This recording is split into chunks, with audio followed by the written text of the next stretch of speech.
Ba, ba, ba, ba. Ba, ba, ba. You'll have to let me know how I sound because I decided to get one of those like little, or those things you put on the top of your fucking, top of your microphone. You reduce some of the weird background noise. You type stuff. I also don't know how audible. Am I too quiet? Am I inaudible? Who can say? Because right now it's just me. You could say that I'm isolated. No. Hello, everybody. Oh god, no, I'm gonna get kneecapped by Square Enix if I let that play. Ah, fuck. Alright.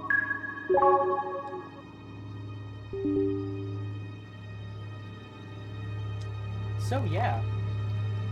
I don't think I've touched this game in like a decade.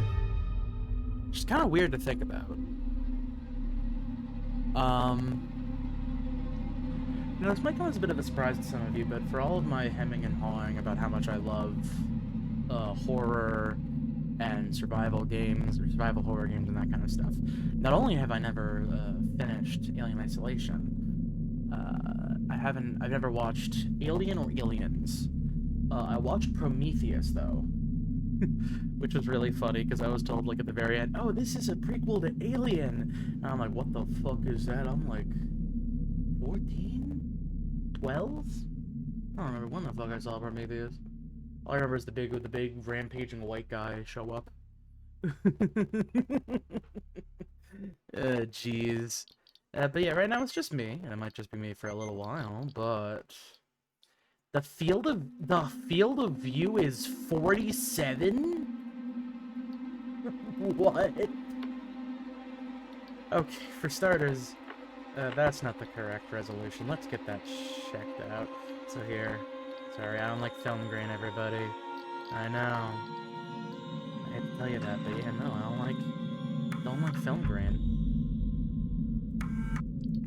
It's really weird to think about because I think, like, what is it? I was gonna say, like, isn't it kind of weird that this game's like a decade old?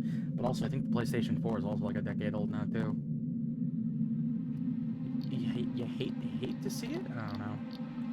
It also fucks me up is that, like, for the time when this game came out, it was optimized like ridiculously well too, which kind of drove me insane. Like, I remember I had a shit PC around the time when this came out. I was still operating off of an old gaming laptop.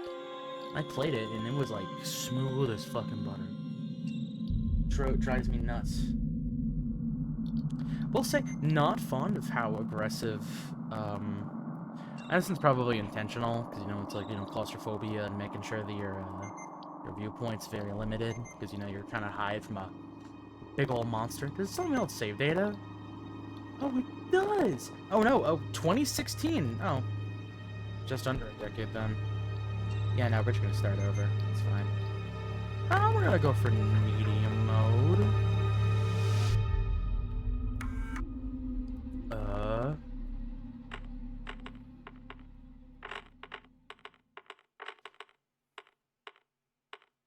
Yeah, you know what? That counts as barely visible to me specifically.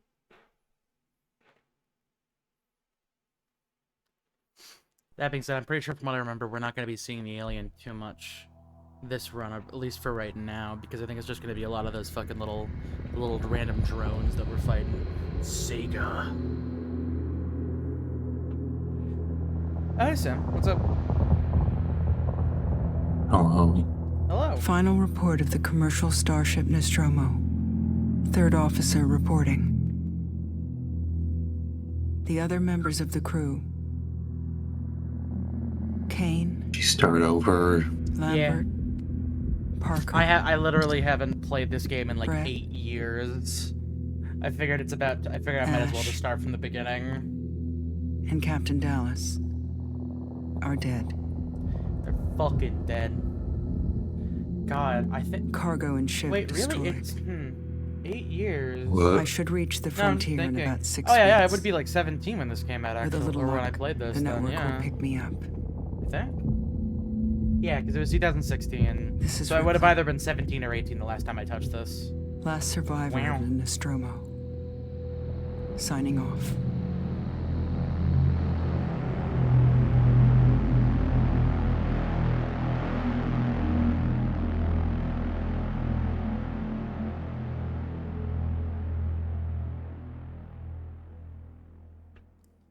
The last survivor of the Nostromo.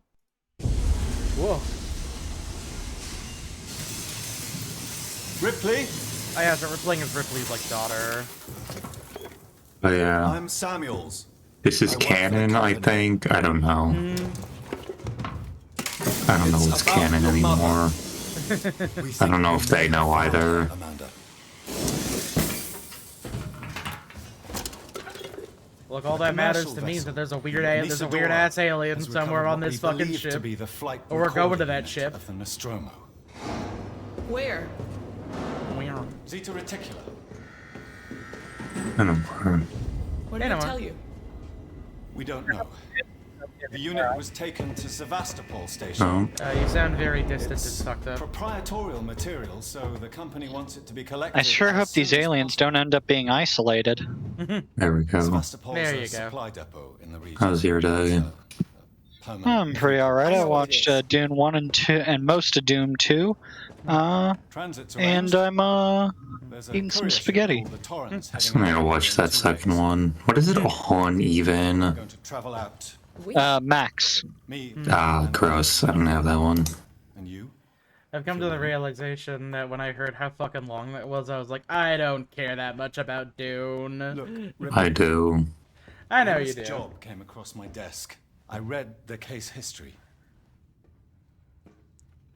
You know, you're tangentially related to that know. Ripley woman. While you're working. Well, I thought she was her daughter. Yeah, I don't think no. that's tangential. That's like a direct like, line. Look, you're directly related to this Ripley woman. You wanna know what happened to your mom? Place on the Torrens. It was fucking sick. She got in a big robot. Your mom is fucking rad. Don't you want to be like your I didn't cool watch mom? Alien or Aliens. Don't ask me questions. I've also never watched Alien or Aliens. The only one I watched Haven't was seen Alien or Aliens? the only No. Alien film I've ever seen is Prometheus. My mom. Why did you watch only the Parents. bad Alien movie? It's funny because I like my parents were understand is just that there's like, more bad ones than good ones at this point. It's like Terminator. it's really Do weird. you think I have them on my list of movies to watch? Let's dance. Is it Alien I on? hope you're not a bot. Thank you, Fiffinum, for following. I appreciate It's you. on Hulu. I think we have Hulu. You really only need to see it. You only need to see Alien and Aliens. Alien and Aliens are the ones that you should see because they're good movies. Because the first one is by Sir Ridley Scott, acclaimed director that everyone loves, when he's not directing a movie with Russell Crowe. Or Aliens, which is by James Cameron. I thought Gladiator was considered pretty good most of the time. I'd say Gladiator is the exception that proves the rule, but I also find it long-winded. But then again, I'm not a big fan of Russell Crowe. Let's get dressed. I'm trying to think of something other than Les Mis that I've seen that has Russell Crowe in it. Alright, ooh, things. Give me that. Because he was bad in that, but I'm not sure how much he can be blamed for it. I mean, it's a There- sung-through musical. You can only there get so were- far sometimes. There were a lot of poor decisions made during the production of that movie that I don't think helped him out at all. Beautiful Mind is actually pretty good. I'd say he's okay in LA Confidential. Like, I have a feeling you could have found someone else, but like, he's doing Damn. all right. That's a young Russell Crowe. Isn't Russell Crowe like? Unless I'm thinking, I mean, I might be thinking of the wrong guy. Which then one? I know that like He I'm was in thinking the- of oh, like, he was in The Exorcism. That's the new one. is Russell Crowe is he like is that the guy with like the long curly hair? He's kind of an asshole. Or am I thinking of the big beefy man? Because I know The big Russell, beefy man from what? the big beat, because like I know you mentioned Les Mis, and I think wasn't Russell Crowe like a random there's the guy with the long curly hair was an extra in Les Mis, I think. He was like one of the side talking about characters. Marius, or... I think so. I don't fucking Taylor. hold on. Remember that guy from Get Him to the Greek? Good morning. That's Russell Brand. Russell Brand's the one I'm thinking of. No, Russell Brand is an asshole who is good at playing one kind of character, and that's an asshole who loves doing drugs. Possibly because he's playing true to form. And on the other hand, when he's not making half-assed movies, he's either trying to have sex with Katy Perry, or he's being a virulent racist on Twitter and supporting Trump. Yeah, he's I think he was in Les Mis. I could have. You might be confusing him with Sacha Baron Cohen, who also has a small part in Les Mis. Yeah, you might be right. And is also of questionable politics at times. Wait, why'd they put peak on? You know, it's fine. I'll be a C for control gamer. I'll be a C for crouch gamer. It's fine. Conclusive accident report. If you need someone to be Cockney and kind of comedic, Has been missing for 15 years, and you. Sacha Baron Cohen's your guy, I guess. I love, like, he's great in Sweeney Todd. Oh yeah, that was him, wasn't it? I'll catch up with him. Yeah, he's in there for as long as he needs to be and leaves as soon as possible. And I'd say, like, Borat, I think, it was always juvenile to start with, but I think, like, it's not like I wouldn't say it doesn't hold up, but I mean, it hasn't aged that poorly considerably. I mean, it was old. It was already worn out and moderately racist when it came out. Who the fuck was he in Talladega? Oh, he was the French guy in Talladega Nights. Whenever you need a non-specific European. 6.6 on IMDb. Wow.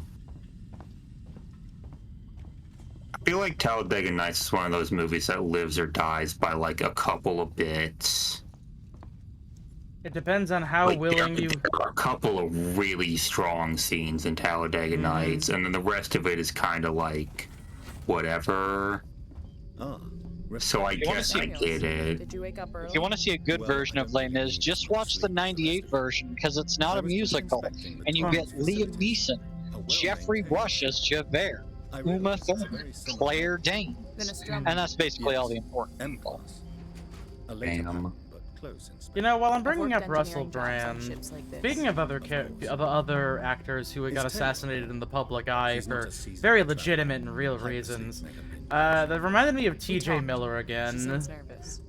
What did T.J. Miller do? I'll never get over. He was also, I think he called him like a fake bomb threat one time, among other very shitty things. In 2016, T.J. Miller was arrested and jailed in L.A. for attacking an Uber driver. He got his bail set at $20,000, but settled with him. In 2017, he was alleged to have sexually assaulted people during his time in college. Including an anonymous woman who attended George Washington University and told the Daily Beast that he allegedly shook, and punched her in the mouth without consent. Jesus Christ. What a shithead. But, that's why they kicked him out of How to Train Your Dragon 3. And then in 2018, he made a fake bomb threat at LaGuardia Airport. Oh, there you Why? go. Department of Justice press release says he placed an emergency call reporting that a female passenger had a bomb in her bag on an Amtrak train. Hope you all had a restful journey. The Torrens is She was a wreck when I bought her. He seems to have, according to witnesses interviewed, he claimed to be heavily drunk and in hostile exchanges with the woman who was sitting in a different row with him in a first-class car. Marshall Waits, is that right? I'll hail Sevastopol and arrange boarding with him. See, the biggest reason why I'll never forget T.J. Miller, other than the fact that I saw him as like he was hosted at the college I went to for Wow, like he a was that guy in Deadpool. yeah, he was hosted as like a comedy. She did like a comedy show at the college I used to go to, like way back when.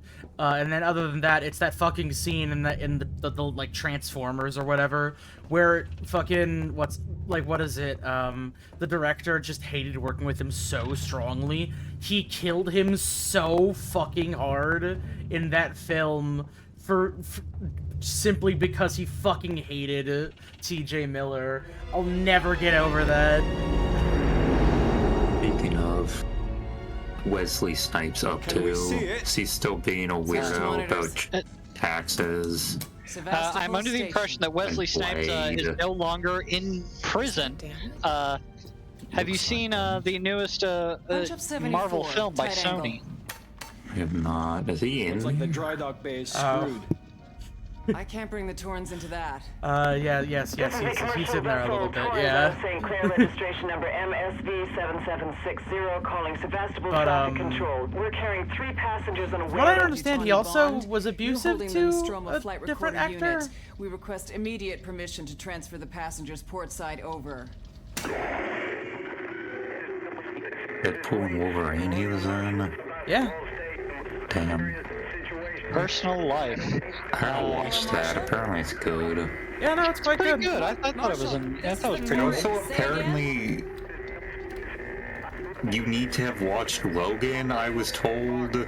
I mean, so, like, it does spoil the ending of Logan, yeah. You'll need to know how Logan ends. Okay, I was like, does it take place after Logan? Because that's very specifically. So, like, here's the thing, like, that it's Logan like... ends on a pretty definitive note, I feel like. Well, so, like, You've heard from us by then. I think the thing is that, like, a lot of people are like, oh, this spits on the legacy of Logan. Bleh. It's like, man...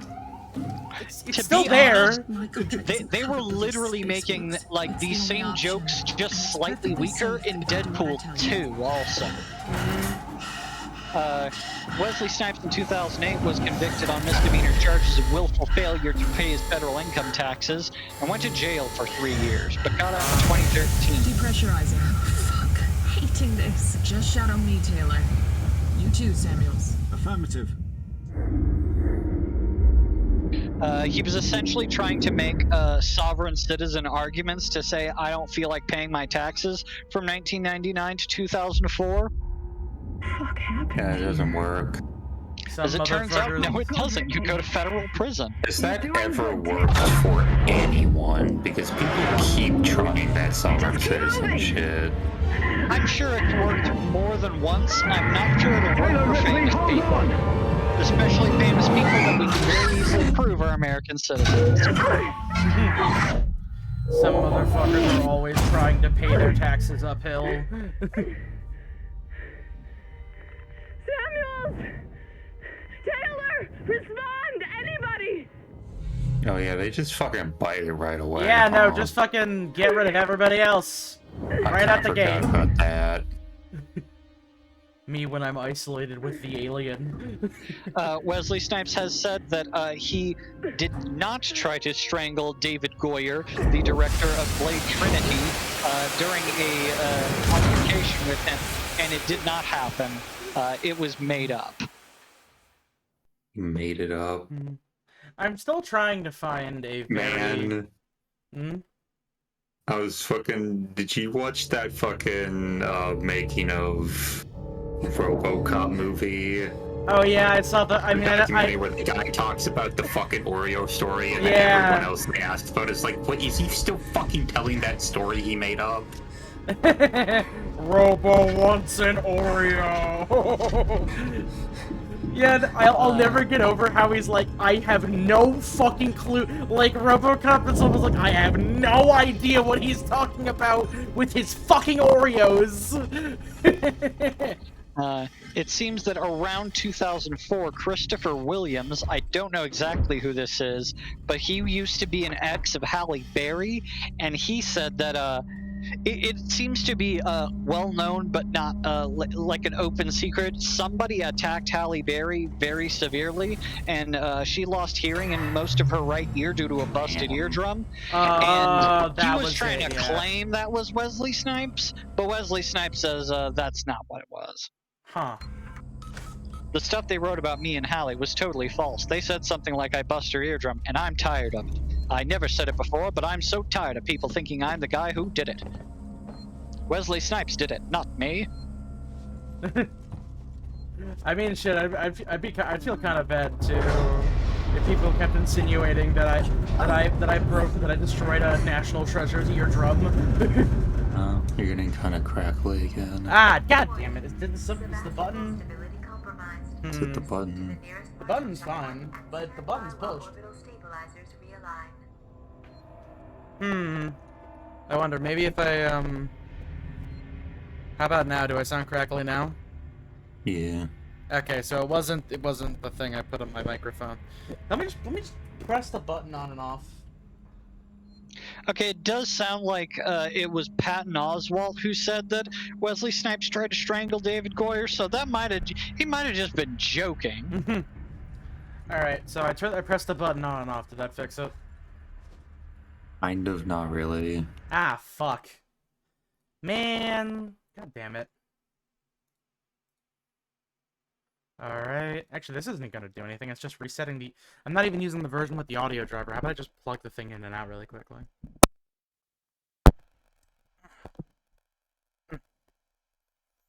Alright, what now? Did it do anything at all? No? A little bit. Alright, well... I think the only other thing I could do is just fucking turn off and on my computer again. Actually, here, let me just reset the fucking thing. Oh, it also seems that Wesley Snipes was the main villain. Oh. Oh? It seems that he was also the main villain on Season 1 of Moon Girl and Devil Dinosaur, Maris Morlack, leader of the Enclave. Alright, so I just, like, hard reset my microphone preamp, so if that doesn't do it, I don't know what will. It sounds better. Alright, I'll take it. Good evening. Hello. We're isolated and there may be an alien. We're not sure. We don't know. For sure. I had a dream like this once. You were isolated and there was an alien? Well, yeah. Yeah. Get in the hole. It seems that Wesley Snipes is due to appear in a new TV show called Paper Empire, which has something to do with crypto. And crypto destroying the world economy or something. Huh. Nothing come out yet, so good question. Be interesting, maybe. Who's making it? Does it say? Let's see. All cast and crew. There we go. I guess our only option is the employee-only section. Directed and written by Robert Gillings. It's also got Steve Guttenberg and Denise Richards. What else has he done?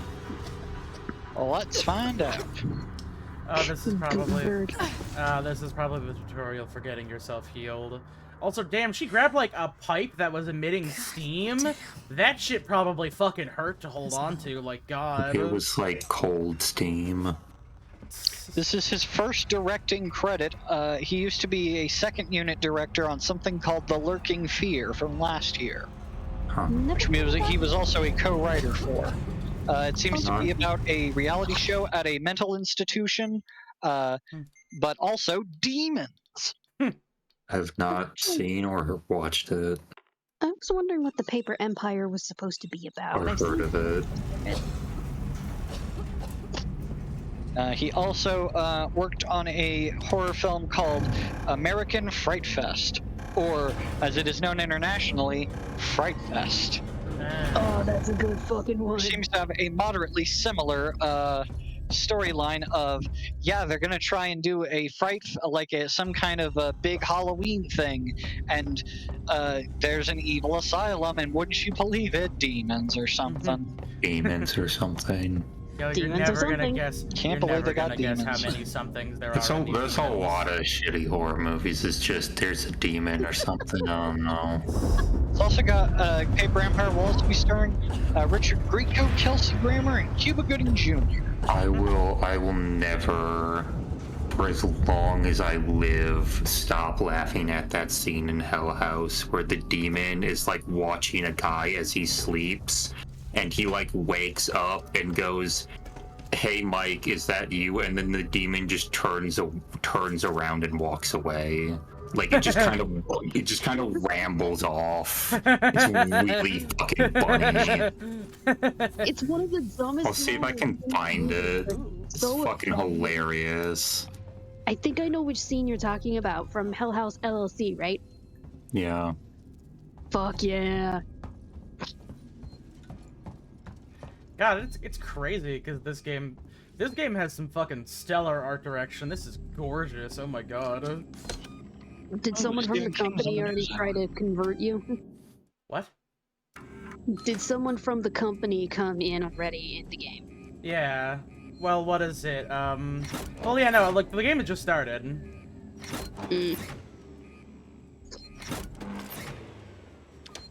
Yeah, no, they're like, hey, we're trying. Hey, listen, you're looking for your mom, right? Well, this place might have some information on her. Fuck off. Why is it everybody from the company in the Aliens franchise is just the worst ass? Well, to be fair, he is dead, I presume. Doesn't You presume. There was a random explosion, and then everybody but me fucking seemingly got lost out in the vacuum of space. Oh, that's okay, a rough the code one. is 0340. Goodbye from Seagon. Okay, kill the power. Harris, Turner, get back here now. We have a track somewhere in engineering. Lock the terminal down, kill the power, and don't forget your reports. Make them thorough. We're gonna need our paperwork to be bulletproof when this shit's over. Oh, hey guys, what's up? Alright, bye. Well, I must see what they're up to. Or I could just go this way. You just said that everybody else was shut off into the vacuum of space. Who else here is with you? I mean, it seems like the station is still in some kind of use. Owie! And you know, if I had to guess, probably an alien. Could be androids. Blueprint, I can craft thing. I mean, there's androids in this universe. Yeah, true. I've always loved how how alien films handle like their androids, because they're all really specific. I just hear really interesting things about each of them. As I mentioned, I've only ever watched Prometheus. You know, in that case, yeah. I've only seen Prometheus. Oh my god, that is the worst jumping point. I saw a bunch of people editing the engineer from that to look like Northern Lion, and I thought it was really funny. Oh my god, dude. Do us all an awesome favor. I am smiling as I say this, by the way. And watch the original series, watch the original Alien and Aliens. You will just be doing yourself the biggest fucking favor. I do want to watch Alien and Aliens at some point. You know, it's funny because like when I was I have a lot more experience with really quickly. I have a lot more experience with the Aliens franchise through the games. I played this and I played Colonial Marines, and I have to say, I played it after it had patched a little bit. I can't really speak on the quality of the story mode because I don't think I ever touched it. I think I touched it for like 5 seconds and then decided I didn't care. And then I just played the multiplayer, and the multiplayer was fun actually. I'm right here. Verlaine! Contact the Torrens.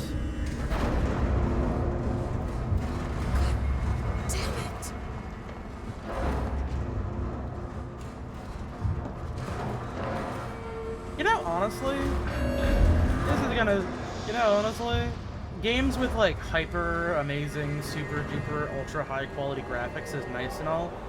Now, and I may, people might say I'm a little bit biased because this is the generation I grew up with. More games should look like this specifically. Like Retro Future. No, I just mean like level of graphics. Because like when I look at like when I look at this, I think about like how well this aged and how well BioShock games aged and how they're probably This is like just stylized enough that advancing graphics don't like kill it dead. Yeah, no, exactly. Weird. Because like there's like a pinnacle point. You know how like whenever they like adapt another part of JoJo, they specifically like pick the part near the end of the life cycle of like that particular part to like adapt effectively. Like they take that art style from like the ass end of like part 4 and use that for the whole thing. That's what it'd be weird if they changed halfway through. Yeah, like I get that. I feel that so strongly whenever like a game is like we're here to kind of like adapt a specific like aesthetic for like the PS1 or the PS2 era, and they like grab that vibe from like that point in game development specifically, and they rip it out from like the ass end of that console's generation.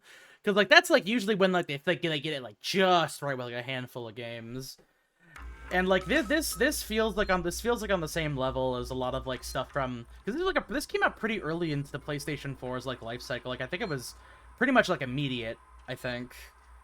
And like it has a little bit of that like Xbox 360 like vibe to it, but it's got a little bit more like breathing room because it's on a newer set of hardware. Also, this game is just optimized really well. I had a shit PC when I was younger, and this game still ran at 60 no matter what.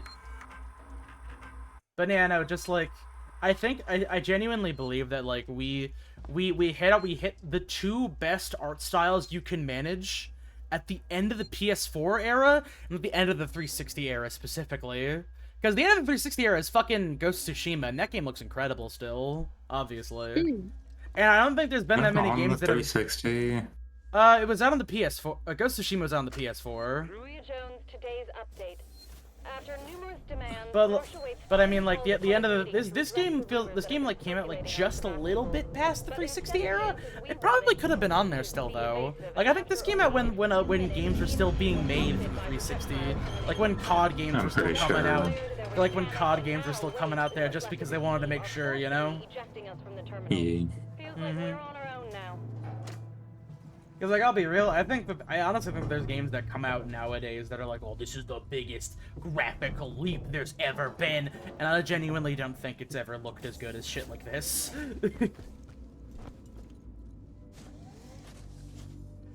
you know, like, I'm not wowed by games that are like, oh man, look at how realistic this person's face rig is. They look like a fucking skinwalker.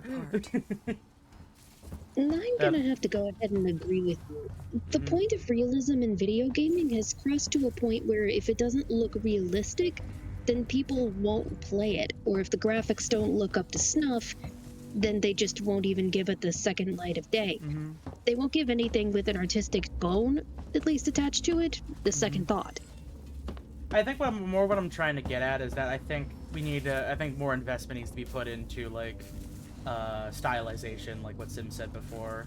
Not to mention, because like, you know, like talking about a game that came out recently that I'm kind of sad didn't necessarily do that well. Concord had a handful of like super stylized shorts that they put out for it that had like a unique art style and they looked really good. And I'm getting the vibe that they wanted to do that art style for like the whole game. Probably would have looked way better, but they went for that like weird. They went for like weird hyper-realism to like push graphical fidelity, and it fucking sucks to look at. It's so boring and ugly. You know what comparison I'm about to make here that definitely makes it feel like Concord is? Does anybody here remember Cliffy B? Yeah, Clifford Blazinski. Yeah. Yeah, Blazinski. And how he ended up trying to make Radical Heights and make it like Fortnite. I feel like this would be like if Cliffy B tried to cash in on Fortnite again, but made something just totally soulless. I mean, you're not too wrong. To be fair, he did try to like kind of capitalize on, I think on like hero shooters. I'm not entirely specific because like there was that one game that he made that just kind of sucked. Don't quite remember. It was either Radical Heights or some other game, and then he and Pat had the worst spat on Twitter, and Pat won. It was probably one or both of those games, if I'll be honest. Like, there was, like, he tried to make, like, an arena shooter, and it just wasn't particularly good. But yeah, I know what you mean. It's just, like, it's artist intention versus, how something actually looks. This, like, if a game is being marketed with, like, a very, like, distinct, like, vibrant, colorful style, and then they just suddenly decide to go, like, hey, so this is actually, like, gonna be in, like, hyper-realism, it's like, oh, no, this was not intended to look like this. I don't think this was supposed to be. It's you like can whenever... honestly feel that they're saying it with a gun pointed to the back of their head. Just, no, we made the decision to go ahead and redesign everything, not the people behind us, and then you can just feel the steel behind your neck, the nape of your neck. It's like when characters get whiter with every iteration through the concept phase. I have no idea what that means. Oh, so fun fact. I learned a little bit about this a while ago. That you know the character Mercy from Overwatch. She's like the not entirely, just the healer, I think. Yeah, Is the that healer, it? like the generic white woman healer. The Is funniest she thing... the angel one that everybody wants to she's be? the angel one. So the funny She's something that the actually angel motif. something that I learned is that Grab back and grab some more spaghetti. something that I learned is that there's a lot of like early concept art for Overwatch that showed Mercy was actually just like almost exact same design, but like a much more like physically like built black individual. And a man too, like literally complete like flip in every aspect. So Mercy could have been a fine as fuck black guy. Yeah, no, exactly. Like so then why the hell is she white? Something that I've heard from like concept artists online is one thing that they talk about is that like when you're designing a character, you should make them as black as possible because through every iteration of like review in the concept design, somebody will inevitably try to make the character whiter. So what? Does that just mean that certain game industries or developers just happen to have people above them who are racist, or is that just something else? You see, Con, Like, behind most major corporations are a boardroom full of people who are really invested in the company, who are a bunch of weird old guys. That dude is dead. A bunch of weird old guys who think that black people do not sell. And by God, they're wrong. Have they looked at the calendar and seen what year it is, and then looked at what the little rectangle in their pocket is? Yeah, no, they're stupid, Con. You don't need to tell me that twice. I mean, come on. I live in the Bible Belt, for fuck's sake.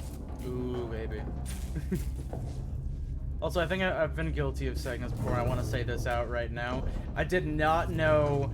I think I've talked about this before on the stream. I did not know that that Black Panther movie poster that was supposedly from China was fake and was made by Ian Miles Chong. I apologize for perpetuating a rumor. I didn't know that at the time, anyway. I think I need this more. Oof. Dude must have been dead a while. That's some strong rigor mortis. Oof. Yeah.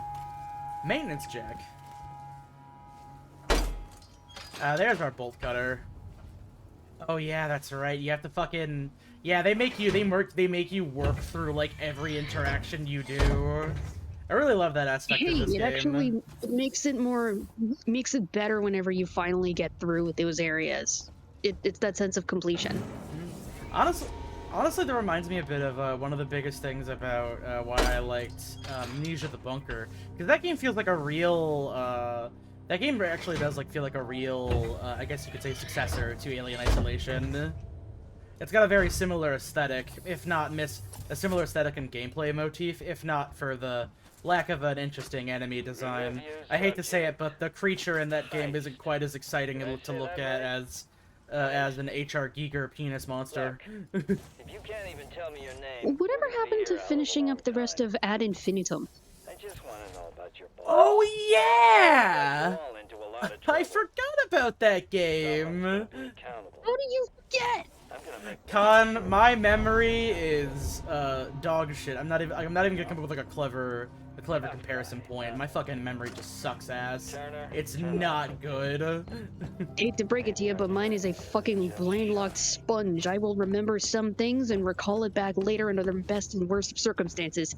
I remember the best and worst of everything. Yeah. Oh, It's supposed to cutscene be for a this curse one. because I have seen some very nasty cosplay and things that I Honesty. even want to forget. Yeah, sure, in the future, and all you have is just a fucking revolver. I mean, yeah, no, they still got guns and aliens. Come on! Oh, Lord. She is definitely a Ripley. Ripley. Where'd you come from? Ripley. Off station. A ship. There's no ships here. There are now. Well, that's good news, because things are not so good here. Something blew just now, rocked this whole place. I saw See it. this is Scott? Bioshock. See, this is Bioshock in space before they actually decided to make that Judas one. That's the least of our problems. Yeah. Seriously, is he a Scot or something? Sounds like a Scot. On this station. Something. He looks like one of the random civilians from Half-Life 2. Believe. Like what? A killer. You get it? Okay. I guess it is kind of interesting to think about because despite the fact that the franchise is called Alien, What's your name? the Xenomorphs aren't like a widely known creature, I don't think. I was boarding with 2 colleagues.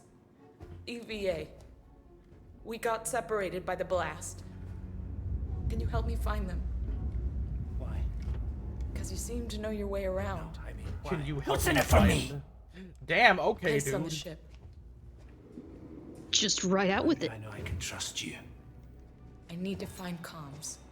I need to contact my ship. It's not really like he can go ahead and give out much. This is your lucky day. You know, I would appreciate that revolver you got on you.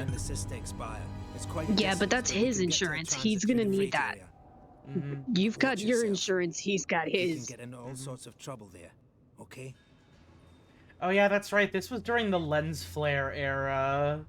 Oh god, when nobody knew how the fuck a lens flare worked. And I'm back. Come on, I don't want to stick I'm around here back. long. We're And talking about this was made during the lens flare era of games and TV shows How and shit. unfortunate. Big question. Do you know how a proper lens flare works? Following me back there? Me? Probably not. It doesn't look painful to the eyes. Ooh, darkness. Oh, Sparingly. Inquisitive type. Not as much as J.J. Abrams does. Well, J.J. Abrams' idea of a lens flare is quite literally just to let it just echo and bounce right in your eyes. I'm John. This is Ringo. They're just some assholes. The We haven't got time for Beatles. this. Come on, Jenna. We're trying to get to comms. What Hatsumi? We don't need their help. Don't tell them anything. What that mean? Look, I've got the elevator This working. kind of reminds me of Jenna, the let's go, gun from okay? Deus I'm Ex sorry. Revolution, actually. The Good revolver, specifically. I see what you mean. Mm-hmm. You know, I actually had a conversation with my friend about certain guns and What the hell everything was in that horror about? games. Why are you so damn aggressive? Everyone's Can running you shit blame scared, him? Keeping to their own. Safer that way. I'm honestly surprised there's this many people still on the station. I guess this must have been a recent development. Although they definitely had plenty of time to Where write all graffiti the- everywhere. Like shit. What does that say on that wall? Tomorrow, no. Together, future? Oh, tomorrow together, no future? Is that what they're trying to go for? Is this a don't dead open inside kind of scenario? Possibly. I hope this ship of yours is the real Suppose so. Hold on a second, let me take 5 minutes to save my game.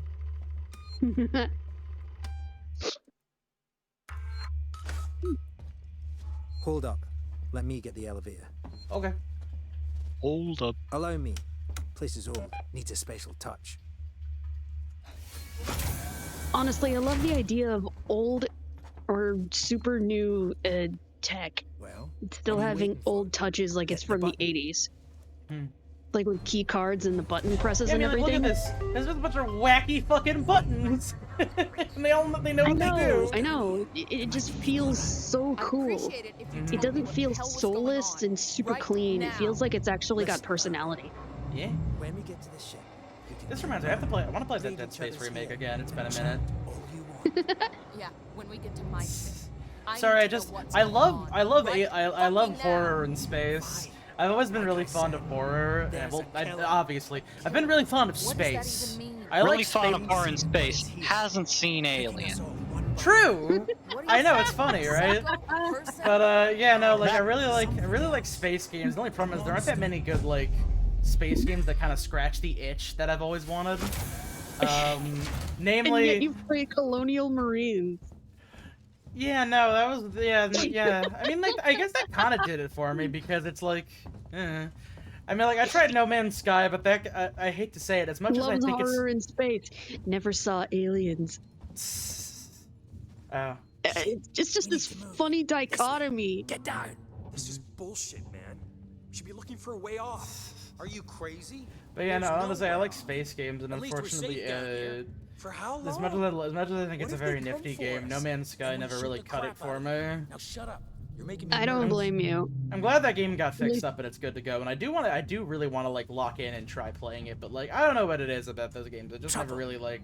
We'll have to go around. Is it like the full? Is it like the full base building exploration stuff that doesn't get to you? Because I can agree wholeheartedly with that. The thing that fucks me up is that like, I'm very selective about like the base building stuff I get into, because like I played a fuckload of Fallout 76 a couple of months ago, and that game is literally just all exploration base building. Like that's all the game is. I think maybe my main issue with No Man's Sky was that a lot of the environments are really like bland and basic, but they literally just put out an update that like fixed all the world generation, so it's nice and like distinct and detailed now. Those guns aren't for show.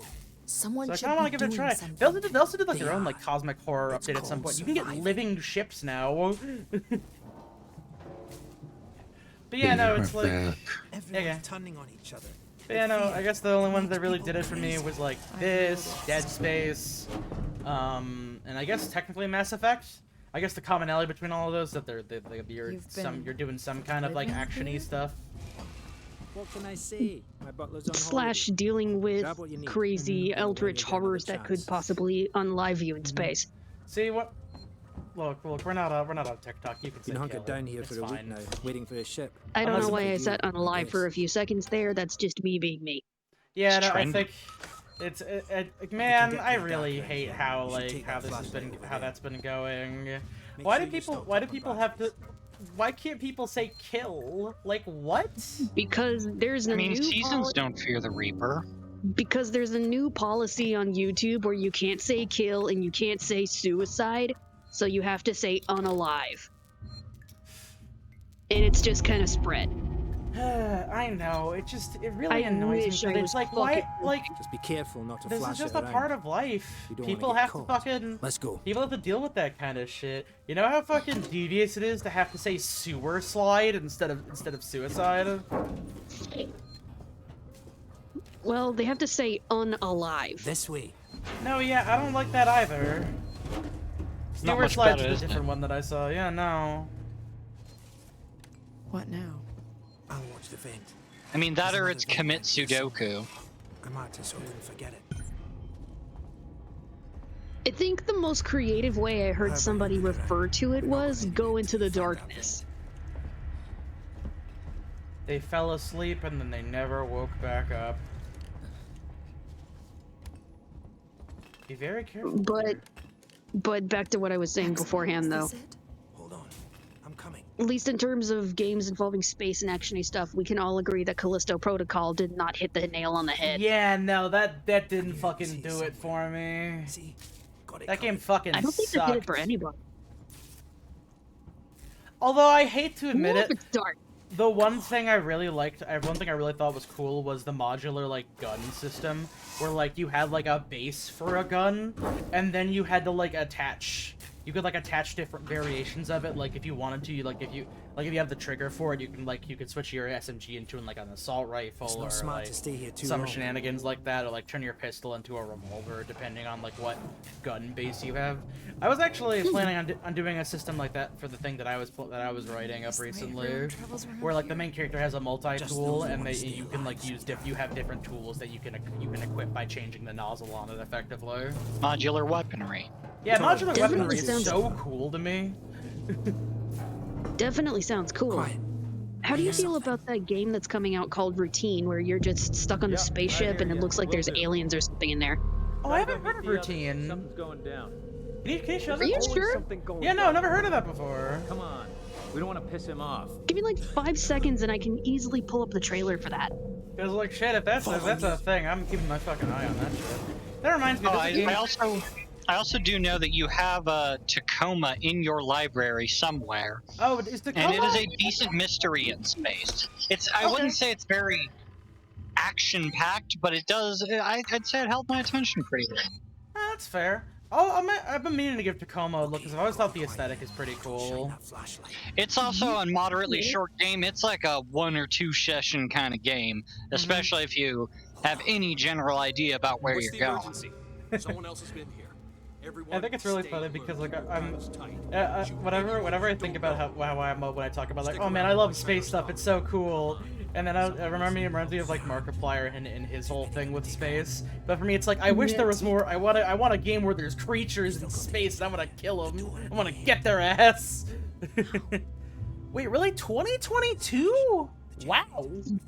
We all sat there and we all watched it, but then you said no gameplay, no hype. No, yeah, that's true. Yeah, that's true. Does that have a Steam page? Do I have that game wishlisted? I'm curious. I feel like you would at some point. Oh no, not Routine Feet. That's a different fucking game. Okay, there it is. Planned release date to be announced. Yeah, there it is. Mm-hmm. Yeah. Yeah, no. So you do have Feet bookmarked, though. I didn't have it bookmarked though. Wow. He's not looking out for Feet. I'm not. I don't bookmark Feet. I'm not a Feet boy or a Feet thing. Feet person would probably be your best term. I've always been really I'm really fond of that meme that I saw that was like, OMG King. Then they respond with, I'm non-binary, and then they go, thing instead of king. Great. Find a way to distract the leaders. I did. What's up? You decide to help yourself a little? What the fuck is that supposed to mean? Hey, he's been with me the whole time. We're missing food, ammo, men. Shut up in there, will ya? One of us, then we were right. Someone's been in here. This is no good. We're supposed to Turn be that shit secure off down really here. quickly. Damn it. The fuck just happened? Generators died. Ben just turned Grimm, itself more like off? non-binary No, somebody's Grimm. here. Check it out. Everyone with me. I mean, there was a she thing for a while too. She just she was able to fix it after a while though. Mm-hmm. Doesn't seem to be Yeah, just like there's a She-Hulk. How would you know? It was a bit different, but like thing and she thing used to be an item. It's not working now.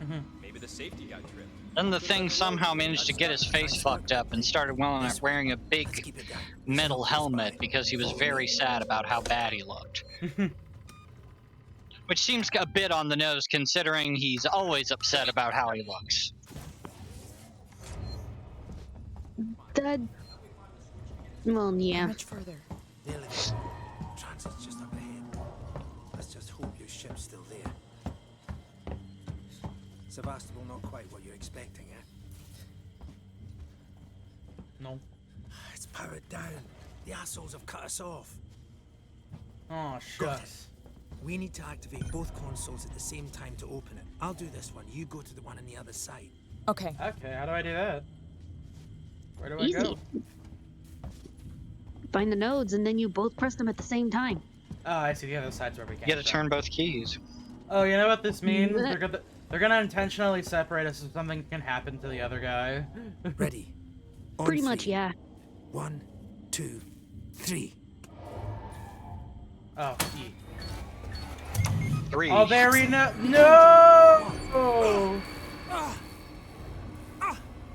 His name is Axel. Fuck you! Get here now! Oh no, that thing. You bums think you can take what you Oh, want? that's just a guy. That's not even an average Joe or working Joe.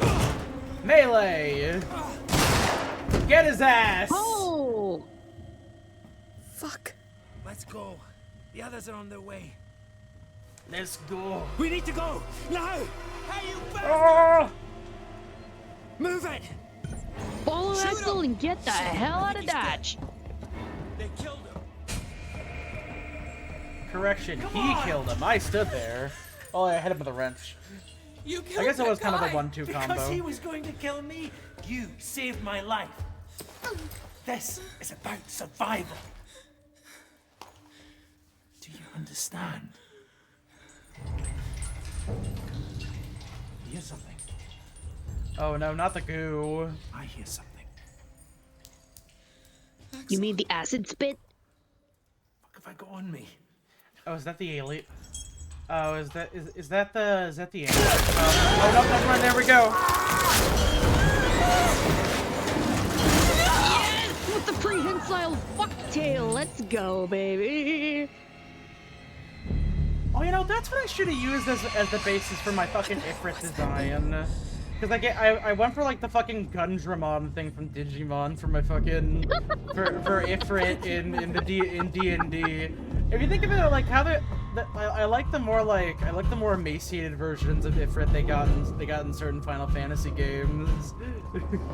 Just give it that emaciated, bony look with. Let me go find you my favorite Ifrit. With the prehensile fucktail. I love that terminology, prehensile fucktail. I mean, hey, you know, if we had tails, I'm sure we'd find unique ways to use them. See, I like Final Fantasy V Ifrit. He's not that big. You just kind of find him just hanging out in the library, and then you beat his ass and get him as a cool summon. That's all you need to do. Do you know where you're supposed to be going? Not quite. There's a oh shit. Hold on a second. Sorry, I have a little thing that I use as like a oh goodness, that probably just fucked some things up. Hold on a second.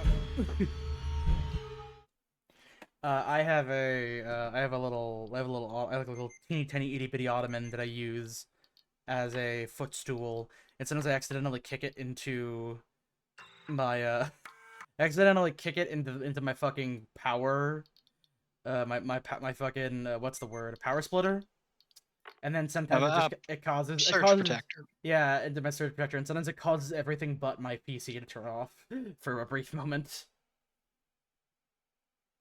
And unfortunately, I have to switch. I think it's glitching out at the moment. Yeah, it's glitching out right now. I have to switch what direct input cables I'm using. Because don't most people use a little ottoman as a footstool? No, but like I have it underneath my desk, and unfortunately the plug is very exposed. I don't like using footstools. I don't like my feet being up in the air like that for people to see.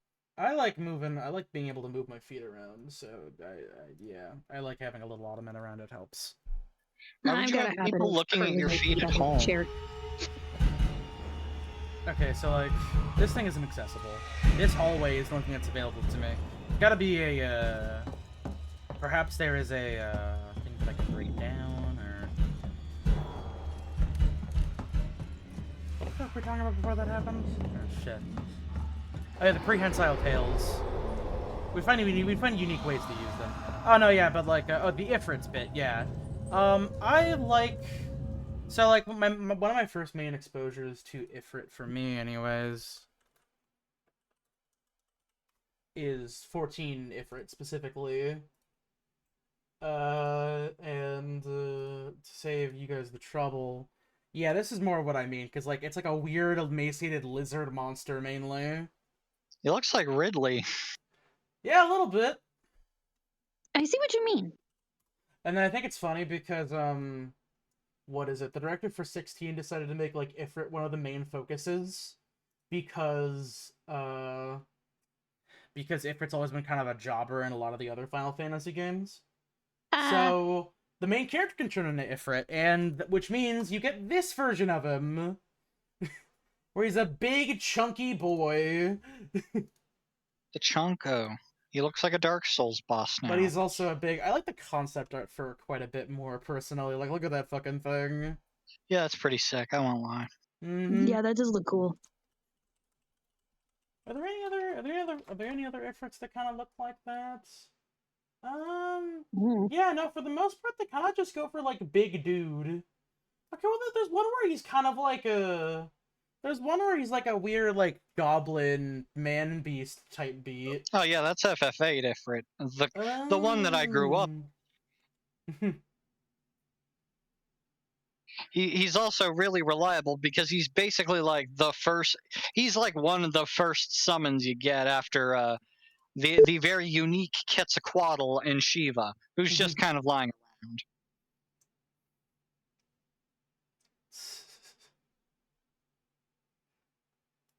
That reminds me, as much as I love Shiva in 14, I've never really been super fond of her big fuck off ice crown that she has in this specifically. Cause like otherwise everything else is a slam dunk for me. I just don't like the fucking crown. This plays really well on stream, the Ifrit bit. Yeah, no, it's not a bit. I'm just talking to people about stuff, man. If people want to fucking know, they can fucking look up Ifrit. And you won't believe what this Ifrit looks like. We were talking about Ifrits. Did I miss Immortal Hulk talk? No. No, we were talking about things. I was gonna say that's a good issue of Immortal Hulk where the thing shows up. I'm under the impression from what I've heard that every issue of Immortal Hulk is a good issue. Immortal Hulk is quite good. So is Immortal Thor by the same guy. So, what's his name?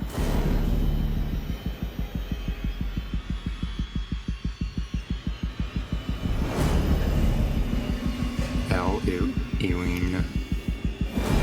It's one of those things where I'm not like a big comic guy, but between Immortal Thor and Immortal Hulk, you can tell, like even I can tell he's got like a lot of love and appreciation for those characters and their mythologies and like everything to do with them.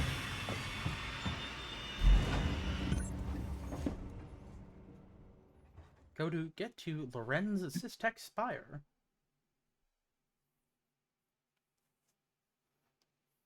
But yeah, no, prior to you being here, I think we were talking about the thing, and then I mentioned how I could have based my Ifrit design a bit more off of the Alien, of the H.R. Giger variety, but instead I went for fucking Gundramon. That what the inspiration was? A little bit, because I mean, like, it had machine gun hands, and a revolver tail, and it was supposed to shoot little turrets off of its horns, but I didn't really want to do a full, like, second phase, so I was just like, I was gonna have a whole bit where, like, they kind of flip between Ifrit more often, but unfortunately, it's still very difficult to balance fighting one person, even when they do 8 attacks in one turn.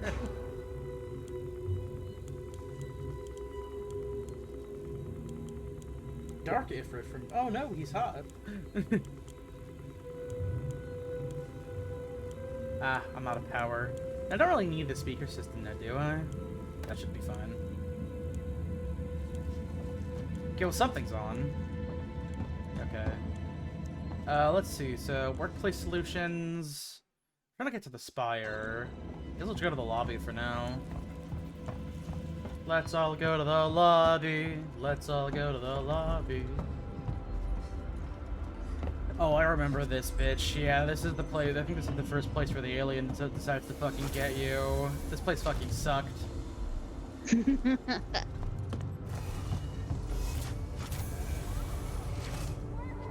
Emergency. Oh, you can force doors to close? Okay. Hey, if you couldn't, then... Oh, shit!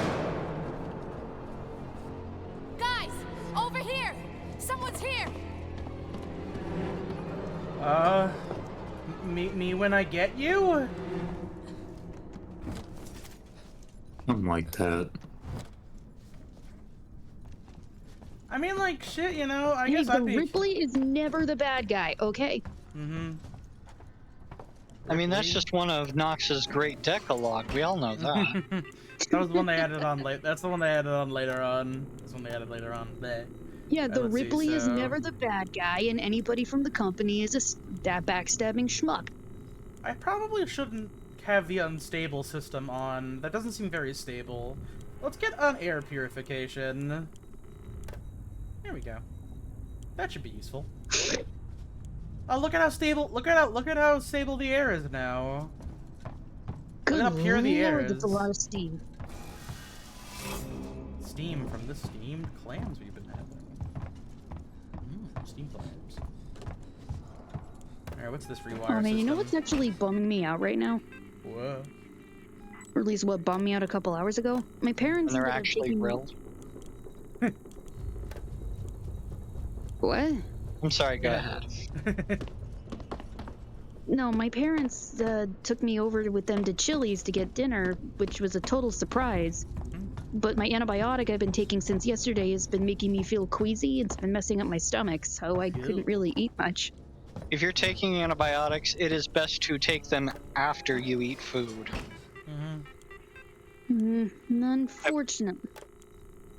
Unfortunately, it's one where the overall feeling just persists for a while. That is true, and that is an unfortunate part of taking delicious antibiotics, so things don't hurt anymore. Mm-hmm. You know, Yeah, and this is for a specific kind of thing going on. You know, when you said delicious antibiotics, that reminds me a lot of that fucking girl from Beau is Afraid who was just like eating pills like candy for no fucking reason. There's 3 things in it. There's 3 things in it. I had fully erased most of that from my brain, and you just said one thing, and you brought all those memories and All emotions comes flooding flooding back. back. Also, hey, if you haven't seen David Lynch's Inland Empire, you don't need to if you've seen Beau is Afraid. It's kind of the same movie, except you just replace, it's not Joaquin Phoenix as Beau, is it? No, yeah, it's Joaquin Phoenix. Yeah, it is. Okay. Yeah, it's Joaquin Phoenix. Just replace Joaquin Phoenix with Laura Dern, and it's about the same film. Like, it makes about as much sense. Wow. Okay. Yeah, you're not wrong on that one. Except the ending is maybe happy. It's a movie where things happening is more of a, like, it's not like a mystery that's solved. Like, things conclude, but it's sort of like, and everything went back to normal for some reason. Like, things will refer to other things, but they don't, like, go anywhere necessarily, or make a lot of sense. Is it easier to understand than Mulholland Drive? No. Mulholland Drive is at least a little bit more cognizant. Like, you can try and guess something that's happening in Mulholland Drive and get most of the answers. Like that part where the little people come out of a tiny bag. That I'm still kind of a bit clued on that, a bit off on what that's supposed to mean. The elevator security. Ah, here we go. We got the doohickey. It's one of those David Lynch movies that has less of a plot and more of a mood, like Lost Highway. Yo, David Lynch, if you're watching, I want to collab with you over some coffee and some donuts. We find her. See, David Lynch, how come you're being a coward, not answering our good friend Kaneko? This way. She was downstairs. You Hey, haven't man, I directed love a it movie that's since really- Inland Empire. What are you up to? What has David Lynch been up to recently? He made Twin Peaks Season 3 a couple of years ago, and I think that's the last thing he's been up to. He also spent a lot of time on the Cleveland show for some reason. What the hell? Yes, he just played a bartender on the Cleveland show. I think that joke in and of itself is just, oh look, it's sort of like how Adam West got a resurgence when he was on Family Guy, except not as funny. Everyone, I mean, I love Adam West on Family Guy. The problem is we don't have him around anymore. Wait, was I supposed to? Why can't it take the revolvers? Because Too then heavy. where would the plot be? I mean, no, you get a revolver at some point. I remember that. Yeah, but you can't just lift them off of their dead There's another bodies. guy.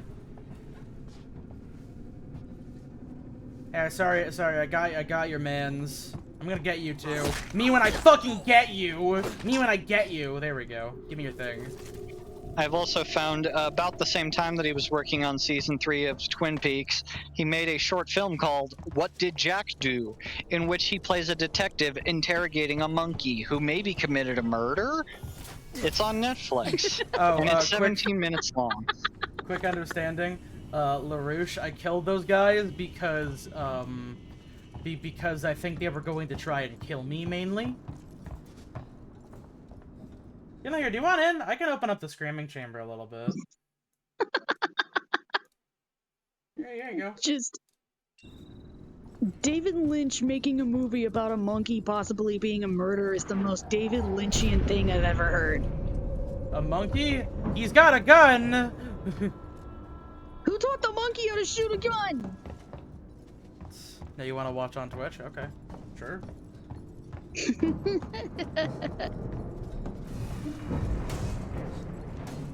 I like surrealistic stuff like that. If it makes no absolute fucking sense, but there's a metaphor buried somewhere in there, then I am all for it.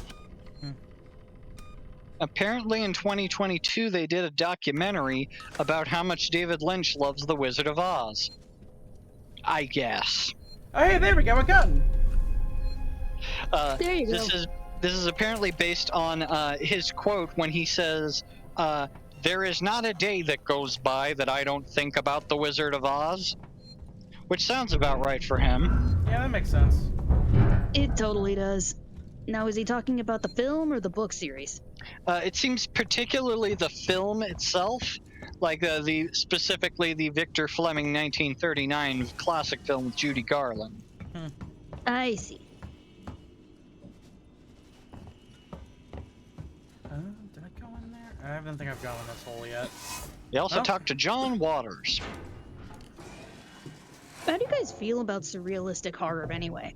I love it. Depends on the surrealism. For me, if you add the word horror to anything, the answer is usually yes. How do you feel about clown horror? Love it. Sure. What about clowns? I can give or take clowns for the most part. Clowns by themselves are usually clown horror. Lots of people are pretty afraid of them, and I can understand why. Oh, I fucking love clowns. It seems that the person that directed this documentary pretty much only directs documentaries about other filmmakers. In 2010, he had The People vs. George Lucas, about how George Lucas killed the Star Wars films by making them shitty. Doc of the Dead, about George Romero and his Living Dead series. And of course, most relevantly, Memory, The Origins of Alien. Just last year, he did one about Bill Shatner, known spaceman and moderately irritable rich guy. Oh yeah, I always found it very funny when he was like, when did they make Star Trek woke? And it's like, man, it's always been woke. You were there when it was woke. You were in it. You were super fucking in it. You kissed a black woman in season 3, for fuck's sake. Which was big at the time when it aired. The first interracial kiss on television. What about He's Disaster being mind controlled Yuri? by Space Roman, so it's okay. What about Disaster Yuri horror? Love it. Love it. Grieve normally or 500-year time loop, 500-year time loop every time, baby. So you did like loopers.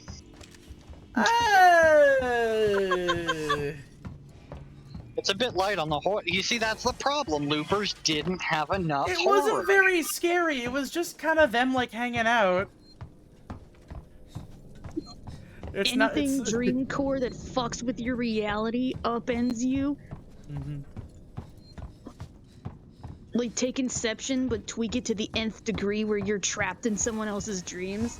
I mean, if you think about it, like, there's a lot of films that, like, touch specifically on the, terrible effects of mental illness, and that in of itself can be a kind of horror as well, especially because it paints a grim reality that does exist for many individuals, such as A Beautiful Mind. Oh yeah, A Beautiful Mind, I would say, is it's a drama film it's a horror film disguised as a drama film. Mm-hmm. Yeah, and you don't find out about it until you finally piece everything together in the conclusion. And I like well, I mean, they tell you about halfway through. No, they're like, what do you mean you're talking to Paul Bettany? There is no Paul Bettany. What do you mean? What? And like, there's parts where it keeps coming back where it's like, oh, Paul Bettany's there again. Oh no, he's doing worse. That's not good. Oh no. It is a diegetic and visual representation of his complete inability to thrive in society. Mm-hmm. There's actually a recent... Sorry. Oh, go ahead. There's actually a more recent horror film which I feel touches on... it does it so in a very interesting way, where it also utilizes horror as a vehicle to tell a story about someone with crippling mental illness. But The Relic, not... it's called Relic. It's not The Relic, like from the 90s. Not Guillermo del Toro's The Relic. No, not that one, not that one. This is more of one wherein it's a mother... where it's a grandmother, her daughter, and then the mother's daughter, and they're helping the grandmother, who seems to be possessed by some sort of thing that's making her forget things, lose memory, physically crippling her. Essentially, the possession is treated as a gigantic metaphor for dementia. Mm-hmm. And instead of some big denouement, some big battle boss or twist, at least for the film, the denouement of the film... The denouement. Denouement, thank you very much. Just shows that they accept what's happening to her, and they realize there's nothing they really can do about it, because this is a disease that slowly warps and decays the mind, just like it's decayed her body and possesses it. Oh, God. It's deep. It's a very good film, and I highly recommend it. But it also actually does pull off being scary while also tackling deeper mental issues that don't really get represented much in modern media. It's kind of funny because when I was first interested in Beau is Afraid, my main thought was, is this about agoraphobia? Because literally just like everything becomes fine the millisecond he goes into like certain buildings. But then like the whole bit about the city is incredibly dangerous and trying to kill you goes away pretty quickly. Files corrupted. Bullshit. Could you imagine being told that you're coming here to get the flight log of the Nostromo, and it's to fucking figure out what happened to your mom, and then you get there like 2 hours into the game, and they're like, oh, by the way, that shit don't fucking work. You came here for no goddamn reason. Oh, I'd be pissed. I mean, I'd be fucking scared out of my mind, too, if I watched a guy get speared by an unknown alien creature in front of me. Like, shit. Press the button. Just fucking believe it.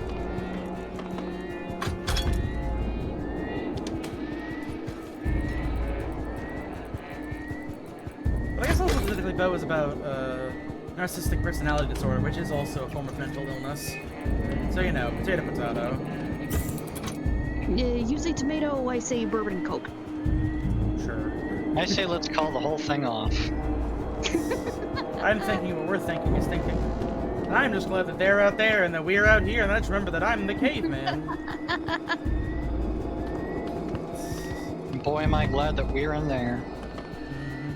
Something I've also noticed is that a lot of horror films tend to give an almost idealized version of a mental illness. Well, I mean, like, it has. I would say that the like a romanticization of some illnesses. I mean, I do get that because it's like... I would say inaccurate more than romanticized, but that's a word you could use too. Because, like, what is it? A Beautiful Mind, like, schizophrenia doesn't work like that. You don't suddenly just start seeing, like, you don't start seeing people. It's primarily auditory hallucinations. It doesn't just invent people for you to look at. Like, beautiful mind. While it's a dramatic exaggeration, artistic license, you could call it. There you go. It's for the sake of presenting it in a way that is easily digestible to the average individual.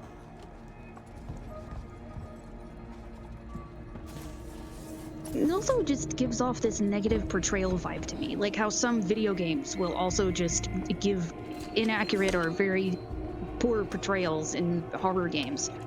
Or any video game, now that David Cage, I'm looking at fucking you. I mean, I will say I think that people have gotten a bit better about handling depictions of mental illness in games. We are far for David Cage. Except for David Cage. He has not.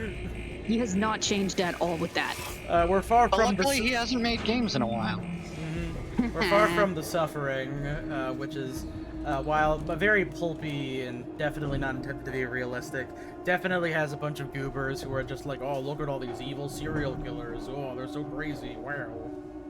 Also, I guess, what is it? You could talk about like how Dead Rising uses psychos as a term to describe, the various people who have effectively broken down mentally because of the intense pressure of a zombie apocalypse happening right in their hometown. That I can agree with, although with The Suffering, it was also more like they wanted to do their own Silent Hill thing, and they just chose the prison setting, and honestly, I'm gonna be honest, I love The Suffering. By the way, hey, make sure to get that... that game is going to get, at the behest of the publisher, The Suffering is going to be delisted from GOG at some point in the near future. So if you want to get that shit, get it now. Otherwise, it's going to become abandonware. I highly recommend you guys get that game and play it, because it is a really rip-snorting, pulpy good time. Thankfully, I already have The Suffering. All of the monsters are amazingly designed. The characters are really interesting. And there is a system where you can choose to get the good ending or not, depending on the actions you take. So it's like a Silent Hill, but with prisons. Yeah, that was the first time they tried to do a morality system, and they definitely made an attempt, I would say. They made an attempt. Oh yeah, don't forget Borderlands. Yeah, it's true. They definitely... I feel like someone hit me with like a gotcha of like, well, I mean... Borderlands had a mortality system? No, they had psychos, you know, like the enemy type. And they were hit me with a gotcha where it's like, you know, if you think that they should rename the... If you think that they should rename the psychos in if they think that they rename the psychos in Dead Rising, they should rename the psychos in Borderlands too. And I'm gonna be real. One, I guess it's not as big of a gotcha as I thought. I don't think psycho is a very good term to describe somebody with mental illness. I don't really think the psychos in Dead Rising and the funny ones who quote Shakespeare at you in Borderlands are comparable, I suppose the best word would be. I think there's a difference there, personally. There is a clear set difference. Because you can just call the dudes from Dead Rising killers, or anything generic, and it would still fit. But the dudes from Borderlands are fucking psychos. Like, I think there's a very stark difference between shell-shocked war veteran and a guy going, I'm starving! I want to eat your babies!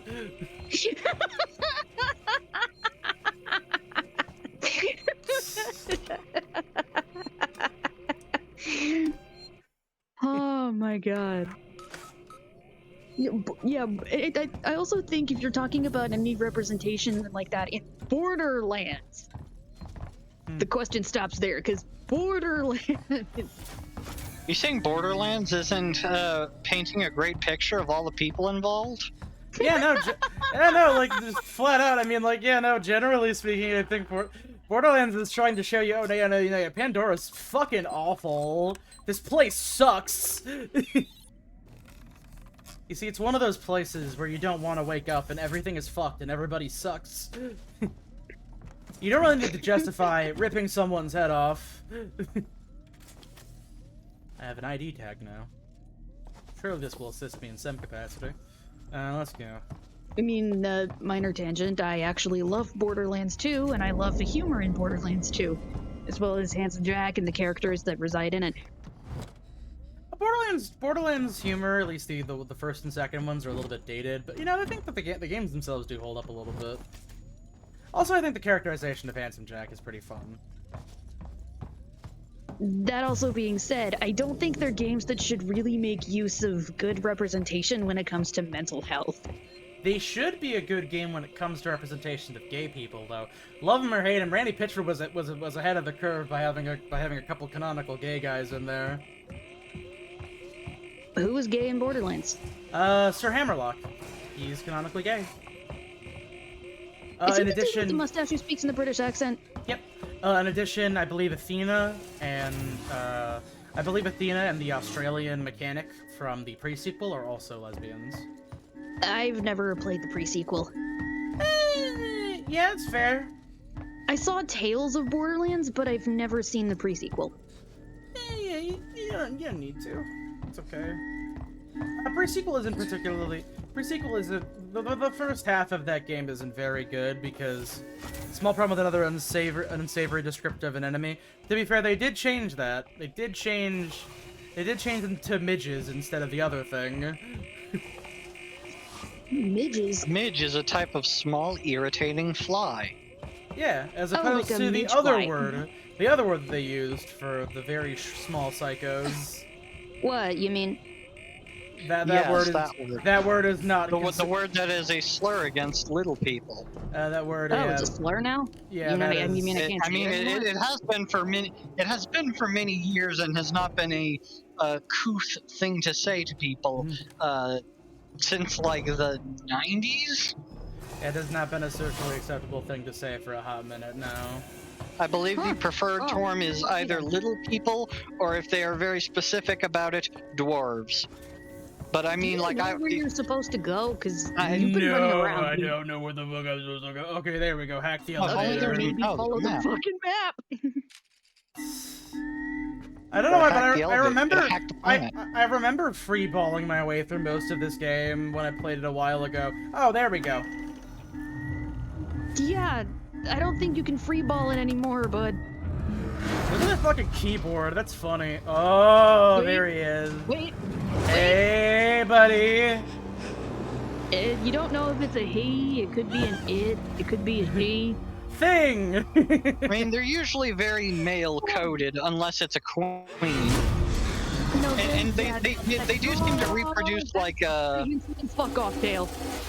They do seem to specifically, like, procreate like insects, where, like, a queen gives birth to, like, 800 eggs, and that's all she does all day. I love those fucking exhaust tubes on their back. That's pretty good, I think. It's great. Their tail is the equivalent of a bike chain given full prehensivity. And it has a razor-sharp blade at the end. That's why I call it the fuck you tail. Hack the elevator to seek communications. Oh, okay. Then we have to start heading back now that this thing is out in a fucking boat. And I am more than positive that every one of them has acid spit. I know they definitely have acid blood, too. If you cut them, and which is already pretty hard to do, it's acid. Right, their skin is also incredibly hard to cut through by any means. Guns don't work on these things.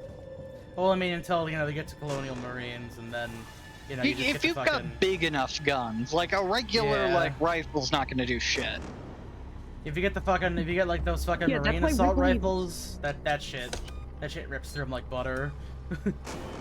Yeah, that's why Ripley's final weapon from the original movie is actually super fucking awesome. Guess Which you'll I have to could watch actually and find talk out. about if a certain someone here actually had watched the movie. I fucking love how blocky the assault rifles are. They're very cool. I would say almost like Aliens was very influential when it came to like big blocky guns. Like I feel like they were on top. Like that and Judge Dredd were like the two big like pushers on. Man, do we need more of these in our media? And then you got Liefeld, who just popularized them everywhere else. Also popularized big, bulky men. Well, I think it also helped out because in the 90s X-Men, the thing was standards and practices said you can't like point a gun at the screen or fire like a real gun at a real person. So everybody, including the cops, will just have big goofy laser guns like the Punisher does. Like the Punisher's big weapon is he's got like a big laser gun and he drives around in a battle van. Wait, the Punisher was in the 90s X-Men cartoon? And no, he was in 90s Spider-Man, but I'm sure he must have showed up at least probably once in the X-Men. But I mean, they were the same universe. Dude, Rob Liefeld and can't created write by the same shit. company. And Rob Liefeld usually isn't that much of a writer, to be honest. He stopped writing. Like he doesn't particularly get into the writing half of things since the 90s. Exactly, and it shows for it. And like even then, like Rob Liefeld will be like one of those guys who says, "Yeah, I invented cable," and then the other people who are involved just say, "No, he fucking didn't. He drew cable." Yeah, you drew him. That doesn't mean you invented cable. Oh yeah, that's right. The big thing about Seegson is that they're super behind in terms of technology, so their androids are like super shitty. Exactly. It's this weird uncanny valley of they have no discernible facial features. It's like the masks from the kids that are in that giant industry line from the Another Brick in the Wall Part 2. Here, let's go ahead and make some bombs. Those masks are creepy, and not just in how dehumanizing they are. It's the lack of features that gets you. It's the textures and lack of features. I think it's also, well, I mean, it's also that there's already disturbing imagery already around it. I think it just sort of enhances that, where it's just like, oh, and they don't have faces. Oh, that's just great. All right. It's very effective. Oh, no, it's definitely a very frightening movie with its horrible, terrifying looks. I could probably shut off. I probably need the camera feed. I have to turn off both of these to get door access on.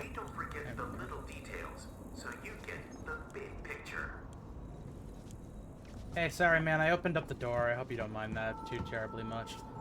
Careful that these terrible androids don't suddenly have some issues and start I'm trying sure to they're kill fine. you. I mean, like Seegson's kind of like the generic shitty Chinese brand, but I don't think their androids would suddenly try to kill me for no reason. That'd be crazy. Are you sure about that?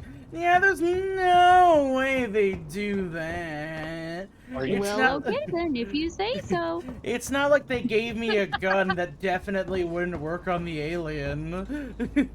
It's Hey, not like dude, the what's gun also poppin'? doesn't- It's not like the gun also doesn't work on the android. It's urgent. That is a restricted area. It's an emergency. Don't you realize what's going on? Apollo has the situation. That is some creepy ass situation right there. Forget it. I'll find my own way in. Data he is not. Tried shoving him, like. Oh no, these androids are actually It's like physically locked. enhanced. Oh, he's following me now. Okay. These are the kinds of creepy androids that will crush your hands, that will crush your head in their hands. Gross.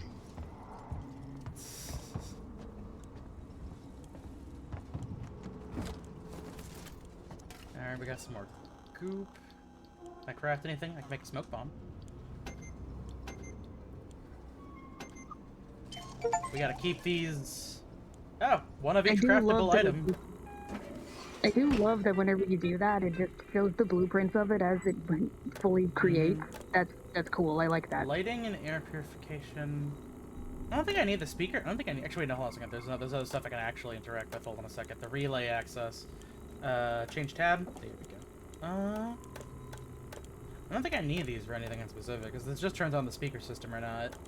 I guess I can cut the lights if I don't want people to find me. System because these robots can and will fuck with you.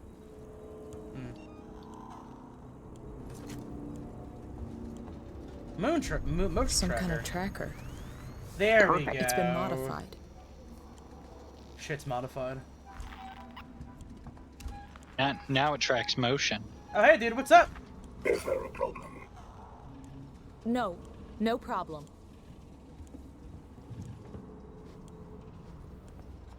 Hey man, Even sorry. creepier about these guys is they don't show up on the motion tracker. I mean, hold up your motion tracker. Oh wait, okay, yeah, they do show up on the motion tracker, but they are just so silent that it's almost impossible to hear them. Also, I'm gonna apologize in advance. I have a mechanical keyboard and my space. I naturally rest my hand on my space bar, and the space bar is very sensitive. So every so often, you just see the motion tracker pop up for no fucking reason. There we go. Coolant maintenance. Probably can go there.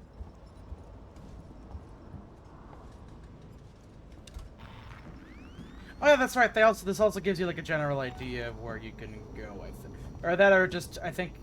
Wait a second. Is this like a? Oh yeah, this is also a where to go button. Okay, cool. Yep. See, I now have a way to tell where I should be going. Hooray! Unfortunately, it also blurs the screen, so I can't fucking see anything. Oh, I love that it actually shows and refocuses your attention on the motion tracker when it's up. It is funny because if I wanted to, I could completely disable that by just going into the settings and turning off. No. Turning off depth That's of really field. cool. Oh no, yeah, I this is a gameplay mechanic. It's really cool. It's an intended part of the design. There we go. Door override. Oh wait, that is a button. Looks like there's also a message in there about an error. Invalid slot. Please understand. There we go. Please understand? Here, you know, we can read that one really quickly. Let's see. Sevastolink. Maria, if you get this, I'm making my way to Seegson Communications now. I don't want you because I knew you'd try to stop me. So nothing is our best shot. Someone's going to reestablish communications and make sure the officials back at home know what's going on here. Don't worry about me. I'll be back. I'm not going to leave you and Claire alone. Oh, brother. Man, I sure hope he doesn't leave us and Claire alone. I've always loved those, like, fucking, those communication messages that's like, I'm gonna super fucking die. Say it with me, folks. If you've seen Scream, I'll be back. Never say that in any horror-related scenario because you will get fucked up. But he always comes back. Will I am Afton. I'm talking about in general horror situations and scenarios, especially if there's something that's stalking you and other characters. Yeah, no, I gotcha. Yeah, but what if evil dies tonight, though? What if evil dies tonight? You know, we haven't considered that. Evil actually. didn't die that night. He waited 4 died years and then got eaten by a fridge. What I understand, the last couple Halloween films have kind of been ass. 4? I mean, evil. The fridge. Yeah.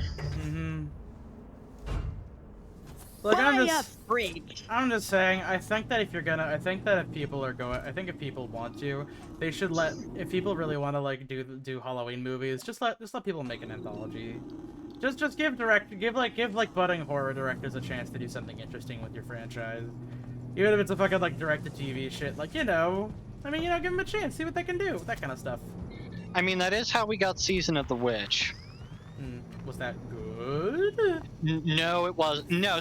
Halloween 3 Season of the Witch was a severe departure in that the story has absolutely, literally nothing to do with Michael Myers whatsoever, and instead has to do with a mysterious conspiracy from a mask-making company that involves Stonehenge and dark magic, and possibly robots. It's one of those horror films that you appreciate more as you get older and find it may not be a part of what you can be considered as the canonical experience in this series, but it's absolutely good in what it does try to do. I think it does an interesting job at what it's going for. I don't think it's necessarily a great job at it, but I mean, for what it's trying to be, which is just a decent horror film, I think it's all right. It's not a Halloween movie by any stretch. And I'd say the other problem is they didn't try to build on this movie at all. So, like, Halloween 4 was the return of Michael Myers. We couldn't get away from him. And then they decided to make a trilogy where they were like, hey, what if we tried to explain where Michael came from and give him reasons for being a murderous psychopath who just loves killing people? And it turns out those reasons were also dumb and not very well written. Yeah, Curse of Michael Myers is probably one of the worst ones, especially when you consider H2O, because that's when Busta Rhymes comes in and tries to beat up Michael with Kung Fu.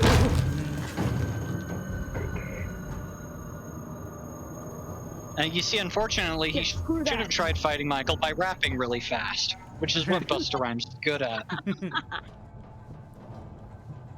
Oh man, I wish their eyes didn't become red with evil once they decided to become violent. I feel like it should be a little bit of a toy. It makes it silly. Makes it silly. It's like the issue with when they were like first showing off the fucking FNAF suits, and they were like, "Oh, why are their eyes red?"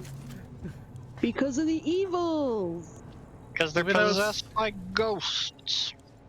Dude, that's basically it's either any explanation in Five Nights at Freddy's breaks down to either they were built that way by someone who's expressly as evil as possible, or ghosts. Pretty much, yeah. I honestly can't wait for the Five Nights at Freddy's 2 film next year. That is gonna be the dumbest shit possible. Look, they're making it a prequel, which means that there's gonna be more of Matthew Lillard in it, so I'm down for it no matter what. You think Markiplier will be in it this time? Absolutely. Oh my god, Markiplier better be in there this time. Like, the only reason he wasn't in the first one is because he was working. Look, the only reason he wasn't. The only reason he wasn't. Please let me say it. Oh my god. Because he's the quintessential of Five Nights at Freddy's in the video game franchise. If he's not in here and this takes place in 1987 and we don't get some snarky tongue-in-cheek moment of the bite of 87, I am going to lose all faith in filmmakers for 5 years. I'm just imagining Markiplier is just like a secondary security guard who's there, and then you just get and he just witnesses the bite, and then he's like, oh, a bite. Yes. A bite. That's exactly what I'm saying. He doesn't say it outright, but it borderlines right on the cusp of it. I'm still trying to figure if it's funny or if he just says that, if he actually just refers to it as the bite of 87 regardless. It's gotta be one of those because they had MatPat in there at the same time, just doing it. It's just a theory, but it was only about breakfast. So it's gotta be tongue-in-cheek. I mean, doesn't MatPat do like food theory or something like that? Yeah. He does lots of theories. But he doesn't do any theories anymore. Well, no, not anymore, but he usually did do a lot of theories and things like that, so the tongue-in-cheekness about it being a theory on breakfast makes it even better in the fucking movie. Okay, so it doesn't take away all your ammo, but it doesn't take away your unused ammo, but it does empty out your magazine when you're done. Damn. Yeah, but that's a lot better than trying to go ahead and just keep avoiding these guys. I mean, like, the ammo isn't gonna fucking work on the alien. I might as well use it for something. Truth. It's not limited ammunition, is it? No. I mean, like, shit, I got 20 rounds to start out with, because I beat all those guys over the head with a hammer. I literally beat them to death with hammers. Melee combat. It's like they also got Corey Kenshin as the fucking taxi driver in the Five Nights at Freddy's movie. Which, shout out to Corey Kenshin, that was a top-notch performance, dude. Who? He also did his, Corey Kenshin. Yeah, I don't know who that is. He's a YouTuber. Yeah, he's a really cool YouTuber who doesn't really swear in his videos, and he makes really good content. He's been on a mental health break for the past year or so. Being in the FNAF movie took a heavy toll on him that he could never quite recover from. He is apparently known for his comedic playthroughs of horror games and was ranked the 4th top creator of 2021. Wow. Yep. He's also been very open about his mental health and the portrayal of mental health ever since Etika and everything else in YouTube. He's just very transparent about it, which is really refreshing to see, because a lot of YouTubers don't really take the time for that. As of this month, he has not posted anything since last year, but his channel posted a video in June and then took it down. Oh no. Okay. Range. Curious. Sort of. He also claimed in 2022 that YouTube had a problem alleging racism and favoritism in the YouTube review process. I mean, that's probably true. No, yeah, that was It's true. In the video, he recounted an incident where a reviewer age restricted his video of mortuary assistant, lessening visibility and monetization. As many other videos featuring the same content were not being demonetized. Specifically in this case, he cited Markiplier, in which Markiplier did respond. It's like, hey, I played the mortuary assistant, strike me too. Could do it. Although he expected them to restrict Markiplier, YouTube instead just unrestricted his videos. Which proves Corey Kenshin right. Oh yeah, he was super right, yeah. Numerous other YouTubers like Jacksepticeye, Ludwig, Gotham Chess, Philip DeFranco, Bear Leezy, Destroying, and Critical also voiced support for him, with this video reaching #1 on trending. Because he was right. He has apparently had problems with burnout, depression, and anxiety, and also has ectodermal dysplasia, a rare genetic disorder that means he does not have a full set of teeth and does not grow hair on his limbs. Oh shit, okay. I did not know about the ectodermal dysplasia. He has apparently had it, and it was a severe source of bullying while he was in school. Asshole. He also used to be on Player Select on Disney XD. It's true, he was. Fucking hate these guys.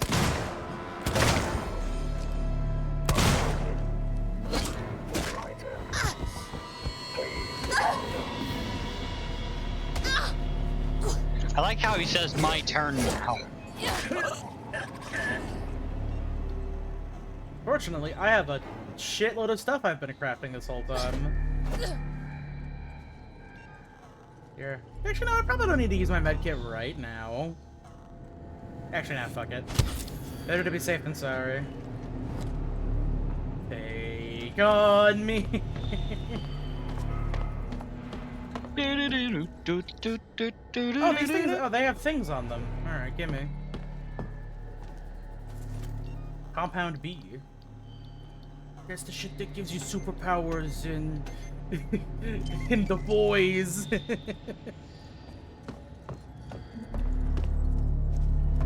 let's see. Internal communications. What does the thing have to say? Okay, so not this way.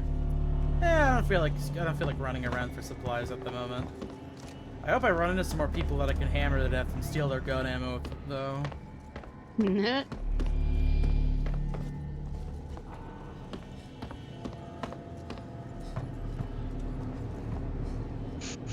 do find it rather funny how this game is effectively just a power fantasy until you happen to encounter the alien, in which case it's like, oh no. At that point, it's just literal survival, because you're paired up against a literal space apex predator. Well, I mean, and then you get the flamethrower, and then it kind of becomes trivial again. This made me think of the term SpaceX Predator, and that just makes it sound like I'm talking about Elon Musk. Fuck Musk. True. Exactly. Maybe he shouldn't be so much of a predator, in all forms of the word. I actually found out his dad adopted a girl, and she's like 4 to 14 years younger than him, and then his dad married her, and that's how Elon Musk was born. Oh my god! Oh, the Woody Allen method. I see. How horrible. Yeah, apparently his mom is like in her 40s, but his dad is like older. I mean, I'm not gonna talk out against an age gap necessarily, but an age gap that involves adoption is certainly creepy. Yeah, I don't Agreed. like that. Thank you. I'm not fond of that. Maybe you shouldn't adopt people and then this isn't Usagi Drop. Ah! You had to remind me of how crap the second half of that is. The first half is very beautiful and is a pretty good anime. Yeah, It's but then the just very second weird half they just took takes that everything and shits on it. Controversial opinion. If you legally make someone your daughter, you probably shouldn't be able to marry them. Or have sex with them. That too. It should probably be. In fact, I'm gonna go out on a limb and say maybe that should be illegal. I know. There's actually only bold opinion, only brave opinions on this channel. But you know, I have to speak out of whatever the fuck is going on with Elon Musk's I'm dad. saying it. Oh, I'm saying it. Hey, Hunger Games, I'm still full. Are there any dinguses in there? I don't see any. Oh, never mind. There's one. I don't really need to be afraid of you. I'm just back to the clip where you guys were playing that, I think it was some kind of cyberpunk style pixel video game. That's half of the games we play. What is it? Oh, you're talking about read-only memories because we brought up Elon Musk in that, right? We went, ew! Yeah, and they were talking about how some of the greatest minds in history had warned about artificial intelligence. And one of the names is Musk, and you had this definitive moment. They're just going, ew! Look, Rom was made before everybody knew that he was a fucking piece of shit. Do you also ever notice that all the media in the early 2000s was just constantly sucking on Elon? They were just dick-riding Elon for no reason. And then as soon as it comes out that he's into all this weird shit, and he names his kid that unspeakable name. Ah! And he's a violent transphobe. That too. Oh yeah, wait, he's a transphobe? Oh yeah, no. Yes, he does not. He's been dead naming his trans child for a while now, which is probably a good reason that they don't live with him. Mm-hmm. Didn't his kid also emancipate themselves from them legally? Probably for that express reason. Also, from what I understand, Grimes was able to get custody of their kid. So, thank God. Elon is, as the kids say, Does this mean that their child now has a normal name? God, that, I hope so, but the problem is pronounce? that Grimes is also weird. Well, I mean, I'm fine with it. I haven't heard of Grimes' weirdness being particularly bigoted, so... I'm fine with Grimes being weird as far as I know. Oh no, this one just got fucking... She's always been like a, Dude, this one on Melee won't work on this one. Okay, but what if I She's do always this? been... Oh, that's a good idea. Well... Okay, that was a bad idea. Ah, my life! We gotta throw him down. More of a down. Okay, I hit him once. You gotta make it go in the eyes. Oh shit! No, I tried too hard. God damn it. Oh. Well, you got so far though. The androids, man. Oh, we're back. Yeah, that's right. We're back here. This one don't got the fucking. You should have contact Verlaine on the Torrens. I'm getting the vibe that I should go contact Verlaine on the Torrens. You think? Okay, that's I scrap. also got a request from my mom, at least for this week. Because I've actually been more of a homebody lately because I have no job, she asked me to look up some protein bar recipes. Sure. Well, Did you find some good protein bar recipes? A lot of them involving peanut butter, so yeah. Well, I mean, peanuts are a very good source of protein. Still take down! It's very easy to eat, too. I can also handle it without... I can also handle it and try it without my allergy going in effect. Oh, do you have an allergy to peanuts? No, I have one to almonds, and sometimes the stuff that is... Oh, fuck, you were dead in I do know there's like from a very special episode of Arthur, that tree nuts can commonly be packaged in factories that also make and/or package other nuts. Which is why I have to be... Yeah, well, yeah, that's why I have to be super careful when it comes to anything nut-based anymore. Especially peanut butter, because just because it's made from peanuts doesn't mean that there's anything on it or near it that involves almonds, walnuts, pecans, anything like that. And yet, I can handle macadamia nuts just fine. Your ass is grass. You should have gone with the flashbang there in the center and then booked it. It's Sam.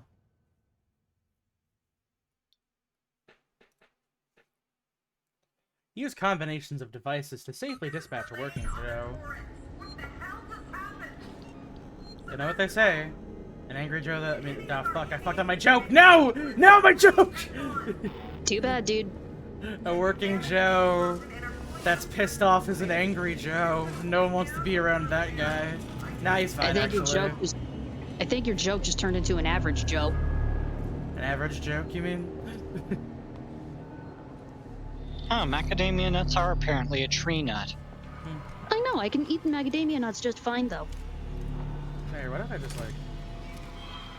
Yeah, they bounce too much, that's the problem, really. No, you're flashbang! What the fuck? Other names for the macadamia nut are the Queensland nut, oh, Jesus. the bush nut, the marucci nut, the balpal nut, and apparently in America, the Hawaii nut.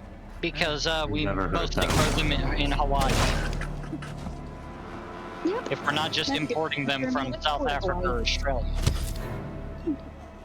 Yeah. Whoa. Personally, I just like them with white chocolate on my cookies. I also did not know. It's one of my favorite cookies. They are not called macadamia. Does not mean anything. It is named after the guy who discovered them, John Macadam. Yep, pretty much. Isn't that the anime that people don't shut up about? Which one? Little John Macadam.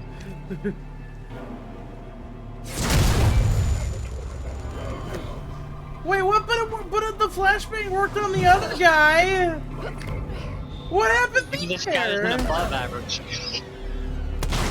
Can deflect you pretty easy. Just aim for the head. There. Well, I mean, we do. It takes like 5 shots to the head still. My fucking... The robots. Yeah. At least you've got med kits. Use one. That's the plan. I'm trying to. It's not letting me. Because I have my fucking wrench out. There we go. Huh. Yeah, I need a torch for that one.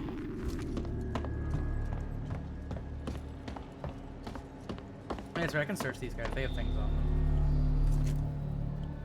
I'm not even sure what the fuck the flares do. I think it might just be a distraction. At least here, yeah. Or lighting up any place that's dark where you have to take the lights away to get in back with the comm communications. Okay, revolver loaded. I guess I'll pull out a flashbang just to be safe. But... No, but my mom also said since you're home most of the time and you're getting better at cooking, maybe you can try to find some new things that can help out with protein bars. So a lot of them usually use a lot of almond flour, which I can't touch because of allergy reasons, but a lot of them also use peanut butter, which I can totally touch and use and cook with.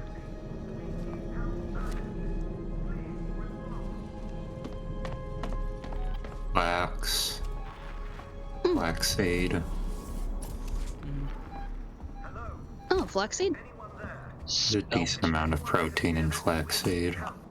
I'll look into that, thank you. Hey dude, what's up?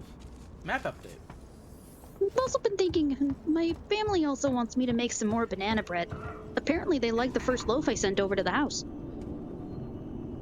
Log and soul recording. Seekson access only. Cities a go! Okay, that did it. Ah, fuck.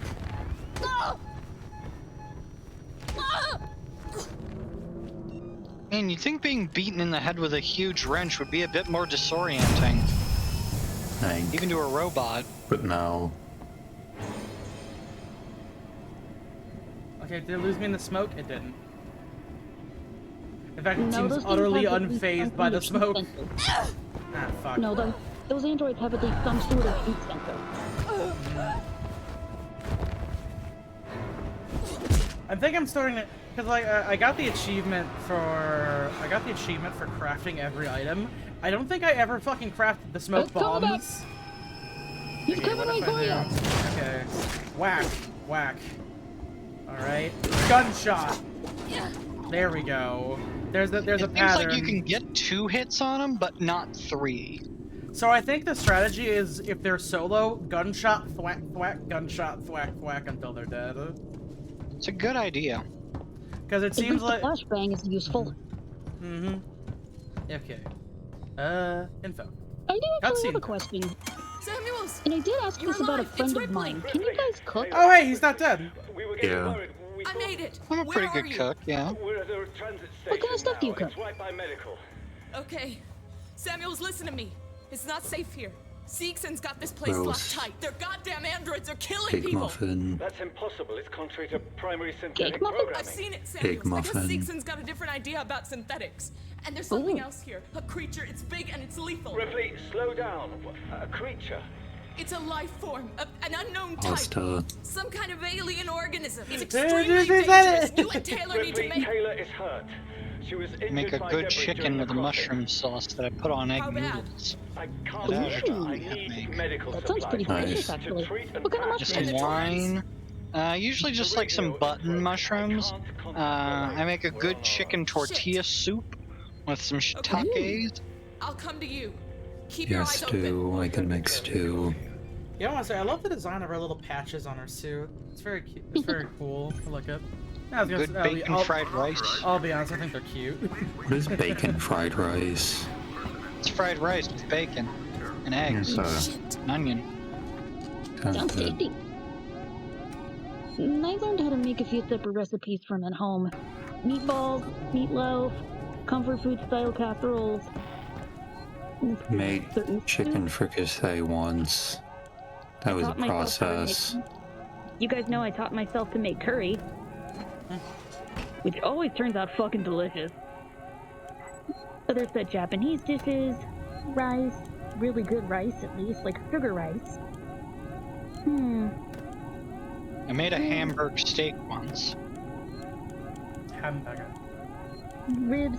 It came out good, it just took a long time to make. I do know how to sous vide. I mean, sous videing is pretty easy. You just need a sous vide machine for it. I kind of just go with the more redneck style, and I put it in a Ziploc and I boil it. Oh, well, that's mildly different then, yeah. It's still just as effective. Well, I mean, a sous vide isn't supposed to reach boiling. I think these are. Oh yeah, those are just hiding points. They ain't got shit in them. It's still effective. Well, yeah, definitely. Is this the And I same can also make security separate system? salads, Yeah. This is... and I'm good at baking stuff. I can even make homemade biscuits. And biscuits are pretty easy. You just gotta make a good dough and just slap it on in. It's like making pancakes or waffles without except you just don't need to add like the egg. And I'll tell you, anytime I made homemade biscuits or pancakes at the shelter, the kids would go nuts for them. The youth would always ask for more than I could make. I do like me a good flaky biscuit. Oh yeah, and I put honey in those things, and I made them with honey butter one time, and even my supervisor said, you need to make these more often, but if you do, give a warning because people will be overweight instantly. They were good. They were like crack, man. They were delicious. I'm amazed that the kids even actually didn't have any calorie intake problems from those. And Azure makes a delicious batch of brandied yams, which are twice-baked yams with brown sugar, glaze, and delicious brandy baked into them. That sounds really delicious. Oh yeah, no, they're good as hell. I've had twice-baked potatoes, so twice-baked yams, like twice-baked sweet potatoes, right? Yeah. Except it's got the brandy braise in it. There's some brandy, some brown sugar. There's probably some other ingredients I'm forgetting. I'm pretty sure there's some vanilla extract. Oh, that sounds hella delicious. Oh yeah, no, they're very good. They just take a lot of prep. And I didn't have a lot of casserole dishes at the time. That I can understand completely. My sister also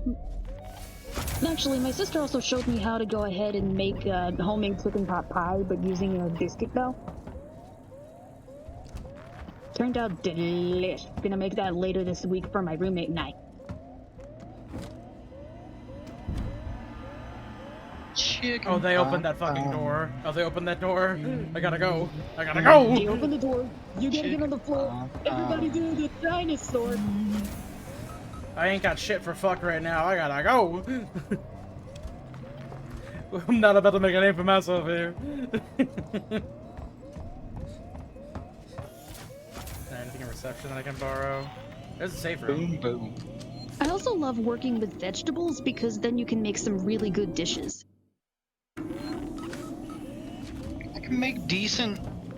Okay, no, I don't make decent fajitas. I buy a pack of like pre-seasoned fajitas, and then I just cook them up. Oh, I can make that stuff from scratch, dog. You get me the right I don't know how to make the right. Well, I don't know how to get. That's the issue. Is wouldn't know exactly which pack of seasonings, or if I do, it's just, oh man, I got the fajita seasoning, and then I put it on the chicken, and that's pretty much all there is to it. I cannot walk under that. I believe. I'm pretty sure that if I do, you also the gotta alien will saute get me. vegetables with the right stuff to make it taste good. Otherwise, you're just gonna eat the plain chicken with the seasoning on the tortilla. That's not a fajita, my guy. That's just chicken wrapped in a You gotta get some onions and bell pepper, of course. Yeah. You gotta make a fucking yeah. And then sometimes you just gotta get them. And then sometimes you gotta get those good mushrooms. Or if you have the steak, then you want those good mushrooms. You hear me? I haven't had mushrooms on a fajita before, but that does sound like a tasty idea. One of those things that mushrooms used to be one of those things that I didn't like, but I've gotten used to it, enjoying them. Unless they're too like there's a place in town called Sylvester's. It's got like third-pound burgers, but the problem is they've got deep-fried mushrooms, but they're real watery. Like you bite into it, and but that's the problem. Is if it's too watery and they're deep-fried, this also means they explode in your mouth, not with flavor, but with hot mushroom juice directly into your mouth. Yeah, if there's one thing I love, That's it's an ouch. You know, nothing reminds me of the cum burger. The what? Yeah. Hold on a second. This advertisement from fucking Twitter. I thought you were gonna talk about the story I told you guys about the dude who used to work with my friend's brother at the Dairy Queen. Wait, hold on a second. Here. There we go. This deep-fried burger explodes in your mouth with cheese when you take a bite. Oh, I did get one of those at Carl's Jr.'s at one point. The one that has the cheese disc on it, and I mean, whoa, that's a lot. It was. You see, that's the problem. Is you really got to deep fry that until it's like moderately solid, because otherwise you just bite into it and it's just a flood. But like, I would say the one I got was very messy still, where it's just like, oh, you need to, they should give you a spoon with that, and if they aren't, they're doing something wrong.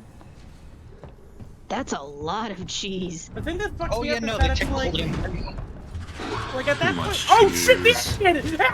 Oh, you're fucked, you're fucked. Now you're isolated. Hey buddy, what's going on? Yes! Distractions can sometimes attract a deadlier threat. No fucking joke. There's actually anything There's actually anything that... No, sorry, go ahead, yeah. No, go ahead, you're good. I was gonna say, that is a neat thing, because like you can intentionally yeah. Some kind of little bug there. You can intentionally like alert the alien to your position, so that way you can like kind of like distract it away somewhere else. Or if there's like other humans in the area with you, you can fucking you can lead the alien over to them, and then they can fucking take it out.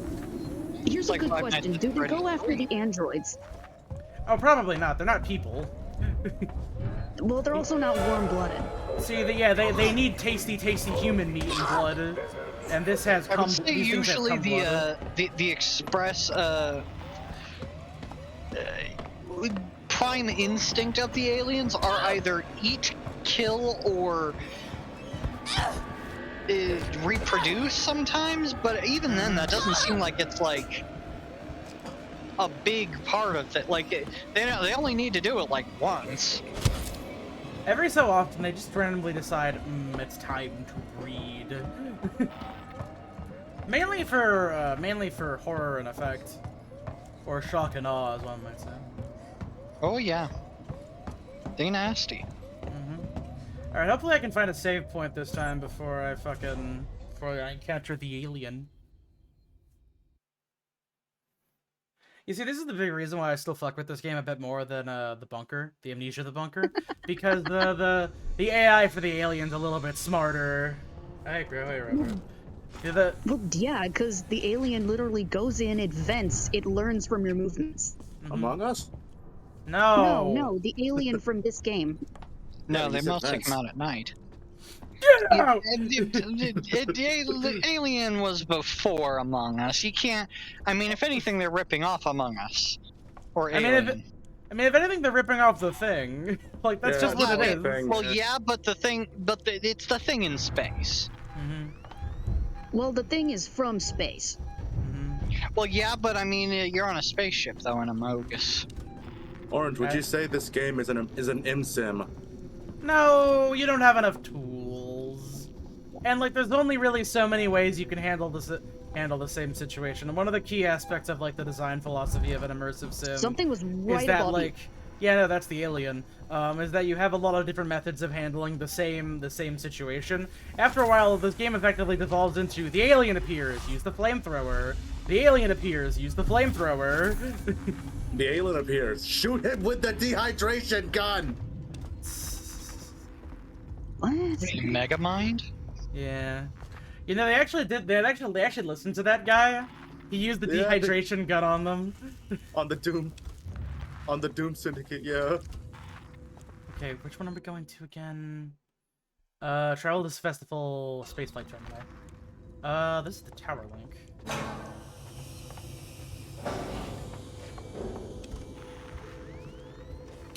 Boy, I sure do hope. Oh, hey guys, what's up? Feel safe? Sure as hell. Yeah, no, you guys gotta get the fuck out of here. I don't know what the fuck you two are doing here, but I'm heading out.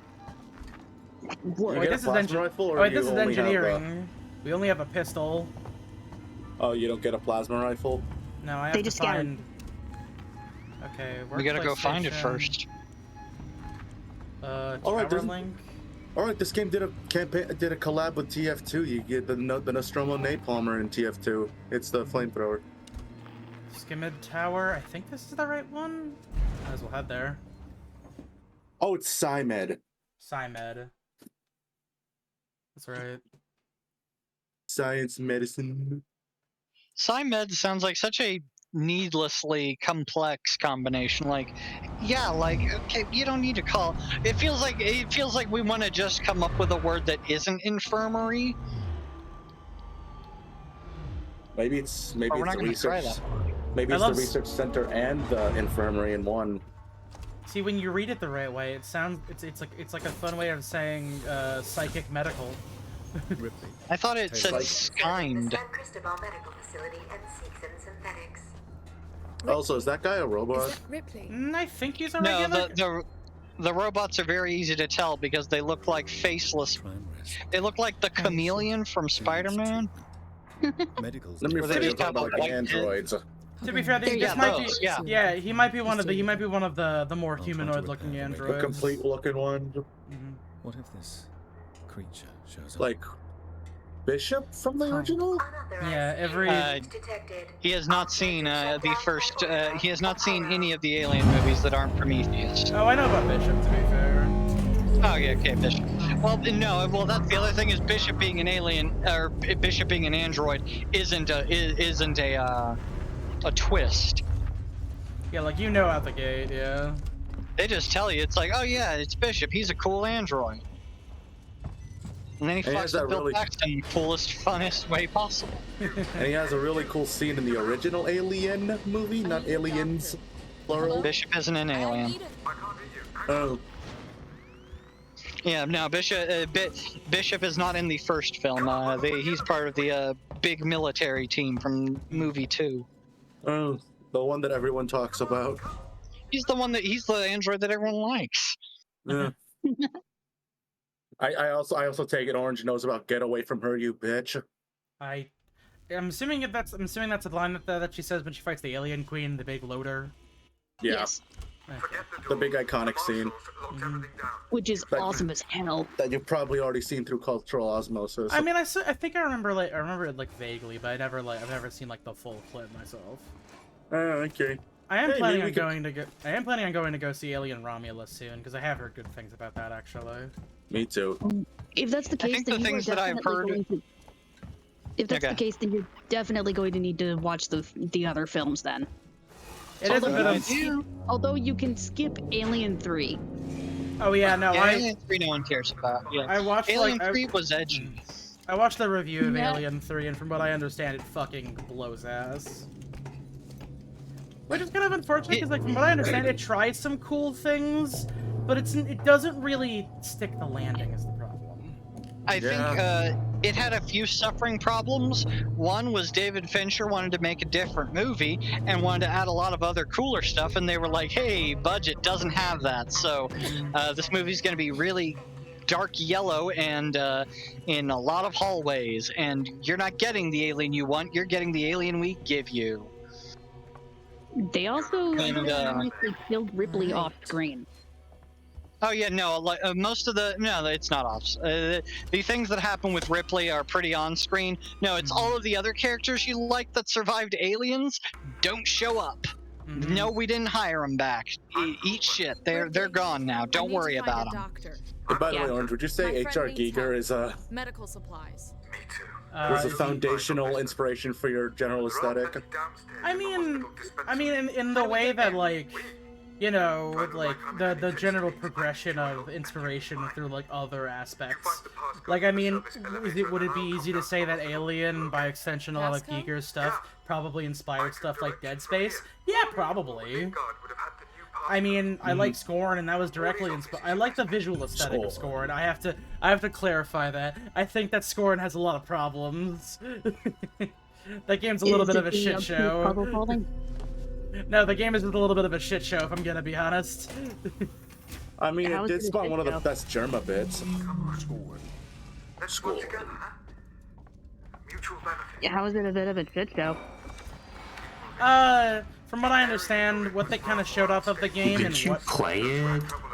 Yeah, wait, yeah, you Like on stream? Yeah, you were with us there when we played it, yeah. I was scored only here together. for a part of that video. Or No, the Con, first part of didn't it, you play it then I had yourself? work overnight.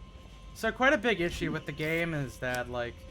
Here's my next question, Robo. How would I get that to work on my crap computer? Yeah. We don't know. Oh, well, so the main issue, it's got a really cool aesthetic, and then you play it, and it's kind of like a really basic puzzle game, and occasionally you shoot something with your weird gun. It's fairly clear that, from a lot of the early material, it was fairly clear that the game was intended to be more of a shooter. And it got kickstarted, and it took a really long time to come out, and then when it finally did come out, it isn't really a shooter, is like what Sim said. It's just it's a very stripped back, basic game that's got a nifty aesthetic and a very peculiar story. Oh yeah, no, it kills the aesthetic. Yeah, no, like they definitely... It's just that they kind of put all their eggs into one basket. Would you say it is an example of style over substance? Very much so, yes. Wasn't there another Scorn like coming out? I don't know. I don't know, was there? There's another. There's a cool new horror game that is coming out, I believe, on the 20th of September that I will be checking out. I thought you said Similarly to games that I'm planning on checking out, I suppose a question for all of you, because there's two games that I had pre-ordered a long time ago coming out on the 28th. The two options are that Star Wars Bounty Hunter game, and the other one is Gundam Breaker 4. Gundam Breaker 4? Yeah, the two options. Yeah, they're both coming out. Yeah, that and Star Wars Bounty Hunter come out on the same day. What? Yeah. Also, hey, buddy. Right there. Oh, god damn it! It is right there. Well, let's see if we can hide.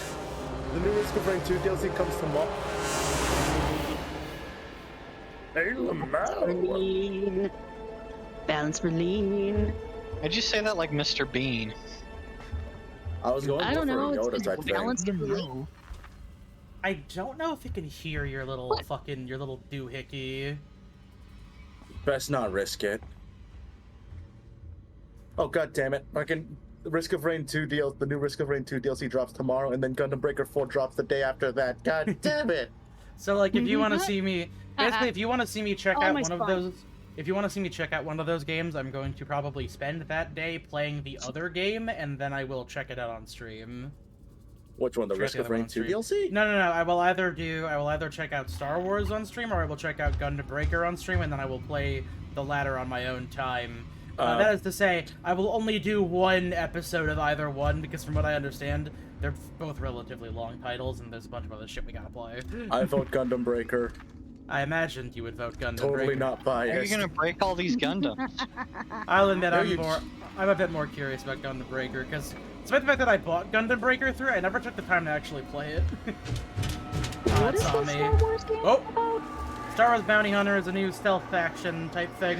It's coming out in the Star Wars universe. Seems kind of nifty. Alright. Those are very lickable. It's taking them forever to go ahead. Oh! Okay. That's a thing to say.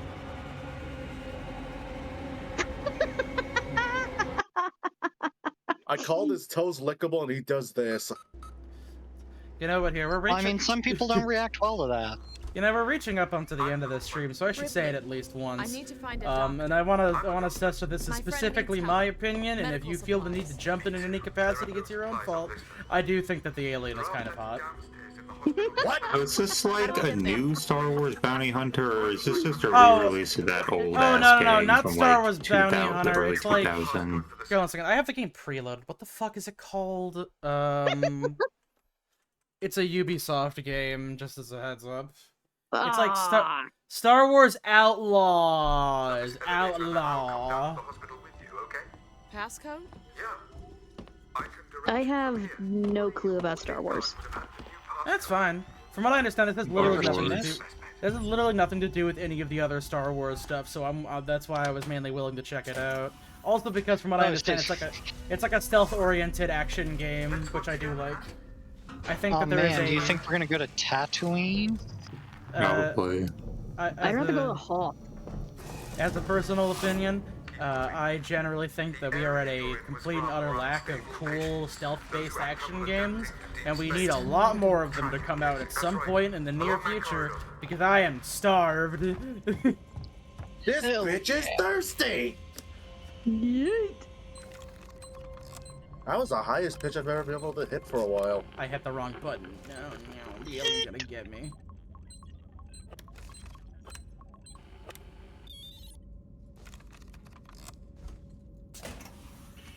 You know, I can use this as another opportunity to say I really don't like hacking minigames. Are there any games that you do like? No. I think they just exist to waste your time. And because some game designer said, well, we gotta make sure that the hacking's interactive. I'm just reminded of the I can see where they're coming from. I'm just reminded of the BioShock 2 hacking minigames, and my friend and I played through it. Every Which one's that time one he again? had to hack through everything. So many times the hacking would fail, and we'd be stuck with turrets coming after our asses. How is that Oh, it's H. Oh, right, it's Giger. Well, it's also got to be the legs. Inside that too, the 26-year-old 6'10" Nigerian man. Yeah, no, that's still selling it for me, man. He's good looking, yeah. Yeah, he's a good looking dude. And Yeah. I love tall people, like shit. Thank you. I think I'm still the tallest person, and I think after Crimson, I'm the tallest person. How tall is Crimson? Are you? I think he's 6'3", I'm 6'1". And I'm 6. I'm 5 nothing, you assholes. Yeah, Well, we I know didn't. you're Well, short. that's not for my. That's He not didn't my make fault. I you didn't do it. short. You should have drank your milk when you were younger. Look, Khan. That's your own fault. Look, Khan, on the positive Sounds side, like a skill issue to me. it's probably a lot easier for you to get on various roller coaster rides. I don't want to get on roller coaster rides. I'm terrified of heights. Well, that's a damn shame now, I mean, ain't there's lots of roller coasters that don't have heights as a ideal. I just don't like going fast.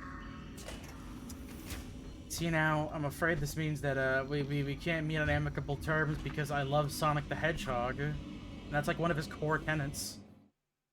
Where the fuck was that little document that I got here? Numb? Okay. No, not that. Live. Overworked and underpaid, even in space. I believe that they usually just like highlight. Yeah, there we go. They highlight the passcodes. All right. Hospital quarantine 1702. Can I do the? Oh, hey. Ah, fuck. That's right. Also, Orange, I will warn you that when you do Gundam Breaker 4 on stream, I will spurg out on every mobile suit. 1702. Spurg? Hey, buddy, what's going on? No! Oh shit, he went fucking down on you. Damn. Okay. Parentheses sexual. Hold up. Alrighty then.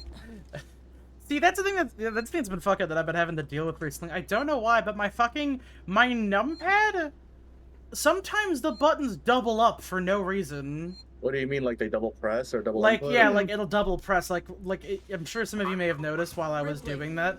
I typed in the 7. It put 7 in twice for no fucking reason. 7. Oh fuck! I forgot today was Ultra Monday. 1738. Have you tried to clean up your keyboard, maybe? I should probably try to clean it up a little bit. Yeah. 7.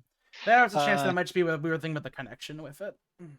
Unfortunately, the alien queen was not played by any person because it was a giant animatronic. That's still pretty cool, to be fair.